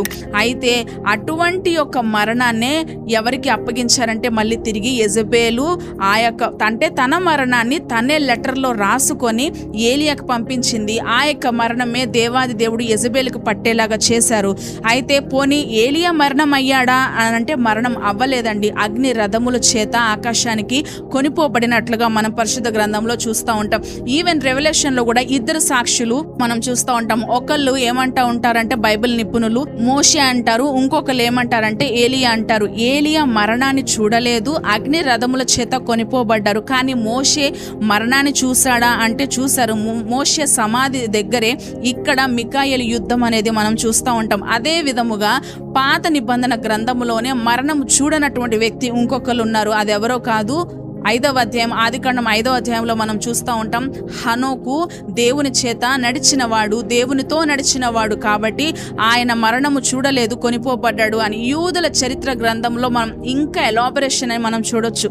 అక్కడ ఇంకా ఎలాబరేట్ చేసి చెప్తారు. అదేంటి అని అంటే ఏలియా కాదు ఫస్ట్ అగ్ని రథముల చేత కొనిపోబడింది ఆకాశానికి, ఆయన కంటే ముందు ఉన్నది ఈయన. ఎవరు అనంటే హనోకు దేవునితో నడిచాడు కాబట్టి మరణము చూడకుండానే అగ్ని రథములతో ఆయన ఆకాశానికి కొనిపోబడ్డారు. అంటే మరణము చూడని వ్యక్తులు ఎవరెవరు అని అంటే హనోకు, ఏలియా అనేది మనము చూస్తూ ఉంటాం. అదే విధంగా నూతన నిబంధన గ్రంథంలో కూడా యోహాను అంటే బాప్తిస్మం ఇచ్చి యోహాను గారు పుట్టినప్పుడు కూడా ఇతని మీద ఏలియా ఆత్మ ఉంటుంది అని మనము పరిశుద్ధ గ్రంథంలో చదువుతూ ఉంటామండి. అయితే బాప్తిస్మం ఇచ్చి యోహాను ఎలా చనిపోయారు అని అంటే హేరోది యొక్క భార్య అంటే హెరోదియస్ అంటే ఆమెలో ఏమి స్పిరిట్ ఉంది అంటే ఈ యొక్క యెజబెల్ స్పిరిట్ ఉండుటను బట్టే ఆయన యొక్క తలను నరికించేయండి, ఆ యొక్క మరణము అతడు ఇంకా ఏ మాత్రం కూడా ఉండడానికి వీలు లేదు, అతని యొక్క తల నరికించేయండి అని చెప్పడం. అది ఏ స్పిరిట్ ఏంటి అని మనం ఆలోచన చేస్తే that's the spirit of Jezebel అని మనము జ్ఞాపకం ఉంచుకోవాలి. ఇప్పుడు కూడా ఏలియా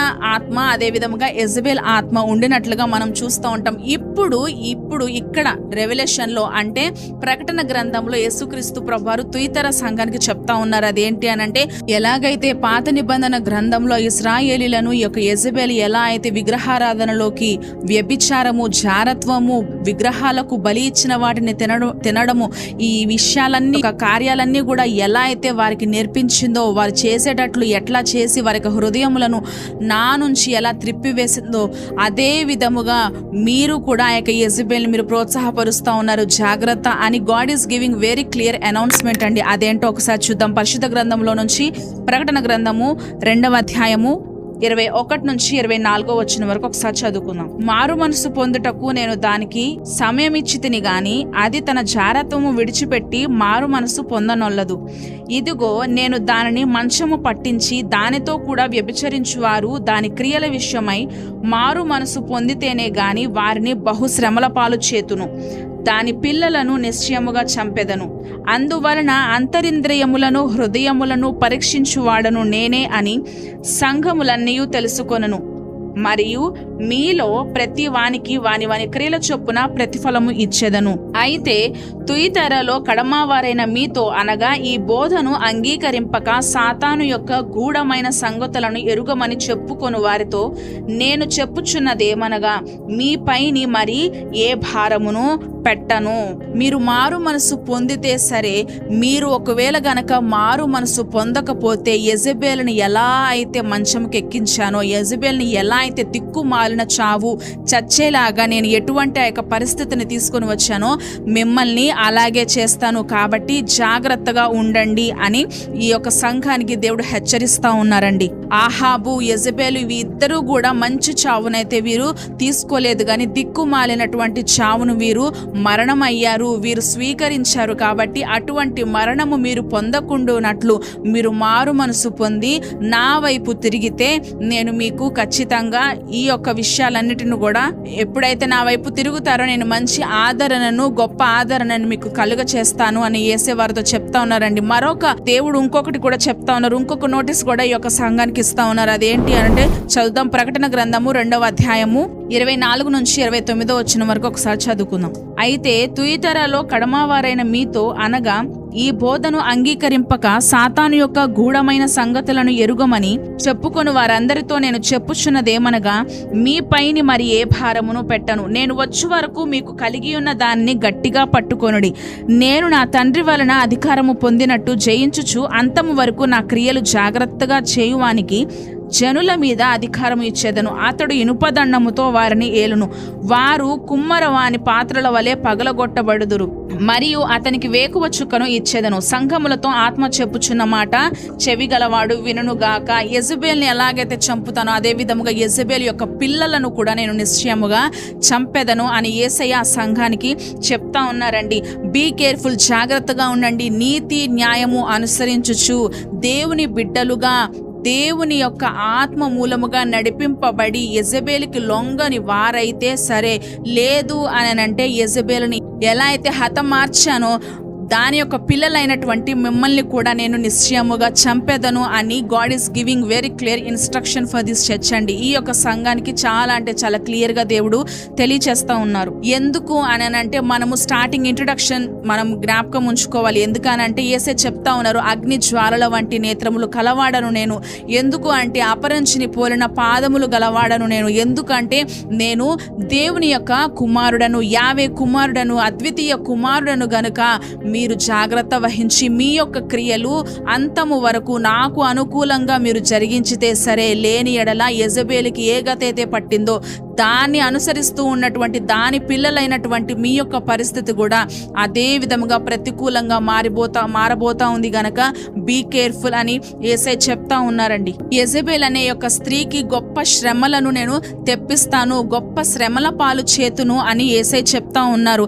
అదే విధంగా దానితో పాటు దాని యొక్క పిల్లలను కూడా నేను చంపుతాను అని యేసయ్య యొక్క సంఘానికి తెలియజేస్తా ఉన్నారు. అయితే ఈ సంఘమంతా తెలుసుకున్నారు, యెజబెల్ని అంగీకరించకుండా దానికి లోబడకుండా కేవలము దేవుని యొక్క ఆత్మకి చోటు ఇస్తూ దేవుని యొక్క ప్రభావానికి వారి జీవితములను సమర్పించుకుంటూ దేవుని యొక్క అడుగు జాడలలో నడిస్తే నేను ఇచ్చే బహుమానం ఏంటి అని అంటే ఈ యొక్క నేషన్స్ మీదే నేను నీకు పవర్నిస్తాను. ఒకవేళ గనక యెజబెల్ని నువ్వు యెజబెల్కి కంట్రోల్, దాని యొక్క కంట్రోల్లోకి నువ్వు వెళ్ళిపోతే అదే నీకు అధికారి అయి కూర్చుంటది, అదే నీకు కంట్రోల్గా ఉండి అది నీపై ఉంటుంది. కానీ నువ్వు ఎప్పుడైతే యెజబెల్కి నువ్వు ఎప్పుడైతే ఆ యొక్క అధికారాన్ని ఇవ్వకుండా, ఆ యొక్క ఛాన్స్ని ఇవ్వకుండా, ఎందుకంటే దానికి ఎటువంటి లీగల్ రైట్స్ ఏమీ లేవు కాబట్టి నువ్వు ఎప్పుడైతే దానికి అంగీకరించకుండా దానికి లొంగకుండా ఉంటావో నేను ఇస్తున్న వాగ్దానం ప్రకారంగా ఈ యొక్క జనములను నీవు ఏలుతావు, ఇనుప దండముతో నీవు ఏలుతావు అని తుయతర సంఘానికి దేవుడు సెలవిచ్చినట్లుగా మనము గమనిస్తా ఉన్నాం. ఈ యొక్క యెజబెల్ ఆత్మని, అదే విధంగా ఈ యొక్క ఆహాబ్ ఆత్మని ఎప్పుడైతే నువ్వు జయిస్తావో you will be the ruler. నువ్వే ఏలుబడి చేసేటువంటి వాడివిగా, ఏలుబడి చేసేటువంటి దానివిగా నేను నిన్ను తయారు చేస్తాను. లేదు నేను లొంగిపోతాను, నేను దాన్ని అనుసరిస్తాను, నేను దాని యొక్క మార్గంలోనే వెళ్తాను అని అంటే యెజబెల్కి ఎటువంటి యొక్క పరిస్థితి అయితే తల ఎత్తుందో అదే ఒక పరిస్థితిని నేను నీకు కలుగజేస్తాను అని యేసే చెప్తా ఉన్నారండి. అయితే లాస్ట్గా యెజబెల్ యొక్క ఆత్మను ఎలా మనము హతమారుస్తాము, లేదంటే ఎలా జయించగలుగుతాము, ఎలా పోరాడగలుగుతాము అని అంటే ఒక కోపముతోనో, ఒక పగతోనో, ఒక కక్షతోనో మనము జయించలేము గాని దేవునికి మనల్ని మనము సమర్పించుకొని ఒక్క మాట పలికితే చాలు. అదేంటే మనము మాట్లాడిన, మనము ప్రార్థన చేసిన, మనము దేవుని యొక్క కార్యములలో తలపెట్టిన, దేవుని యొక్క అడుగుజాడల్లో మనము ముందుకు నడిచిన, అదే విధంగా ఎప్పుడైతే మనము దేవుని యొక్క వాక్యాన్ని మనము ధ్యానం చేయడం ప్రారంభిస్తామో, అదే విధంగా మనం ఎప్పుడైతే దేవుని సన్నిధానంలో దేవుని యొక్క చేతులకి మనల్ని మనం సమర్పించుకుంటామో, మనం ఎప్పుడైతే దేవుని యొక్క ప్రేమను కలిగి మనం జీవిస్తామో, దేవుని ప్రేమిస్తామో, అప్పుడు ఆయన యొక్క తన యొక్క మహిమను మేనిఫెస్ట్ చేస్తారు. అదే విధముగా ఎలాగైతే దేవుడు తుయతెర సంఘానికి ఏ విధముగా యెజబెల్ ఆత్మ గురించి ఎలా అయితే హెచ్చరికను జారీ చేశారో, అదే విధముగా ఈ రోజున మన యొక్క జీవితంలో కూడా ఆ యొక్క స్పిరిట్ ఆఫ్ యెజబెల్కి తావు లేకుండా, చోటు లేకుండా, అంగీకరించకుండా, లోబరచకుండా, అటువంటి ఇన్సెక్యూరిటీ వచ్చిన rejection, pride, arrogancy, manipulation, controlness, fearness, అదే విధంగా ప్రొలాంగ్డ్ సిక్నెస్, ఏది వచ్చినా సరే అవన్నిటిని కూడా అధిగమించి దేవుని వైపు, దేవుని కోసం ఏలియా ఎలా అయితే నిలబడగలిగాడో, ఎలా అయితే తన జీవితాంతము కూడా రోషము కలిగి దేవుని సేవ చేశాడో, అటువంటి గొప్ప ఆధ్యాత్మిక రంగంలో మనందరం కూడా ఉన్నాము. కాబట్టి సేమ్ ఏలియా వలనే మనము దేవునికి అనుకూలముగా ఎటువంటి పరిస్థితి వచ్చినా సరే మనము పరిగెత్తకుండా మన యొక్క గమ్యస్థానమైనటువంటి యేసయ్యలోనే మనందరం జీవితాలు ముందుకు వెళ్ళాలని దేవుడు ఆశపడతా ఉన్నాడు. అదేవిధంగా ఈ యొక్క తుయతెర సంఘానికి మీరు ఒకవేళ యెజబెల్ని జయిస్తే you will be the ruler అని యేసయ్య వాగ్దానం చేస్తా ఉన్నారండి.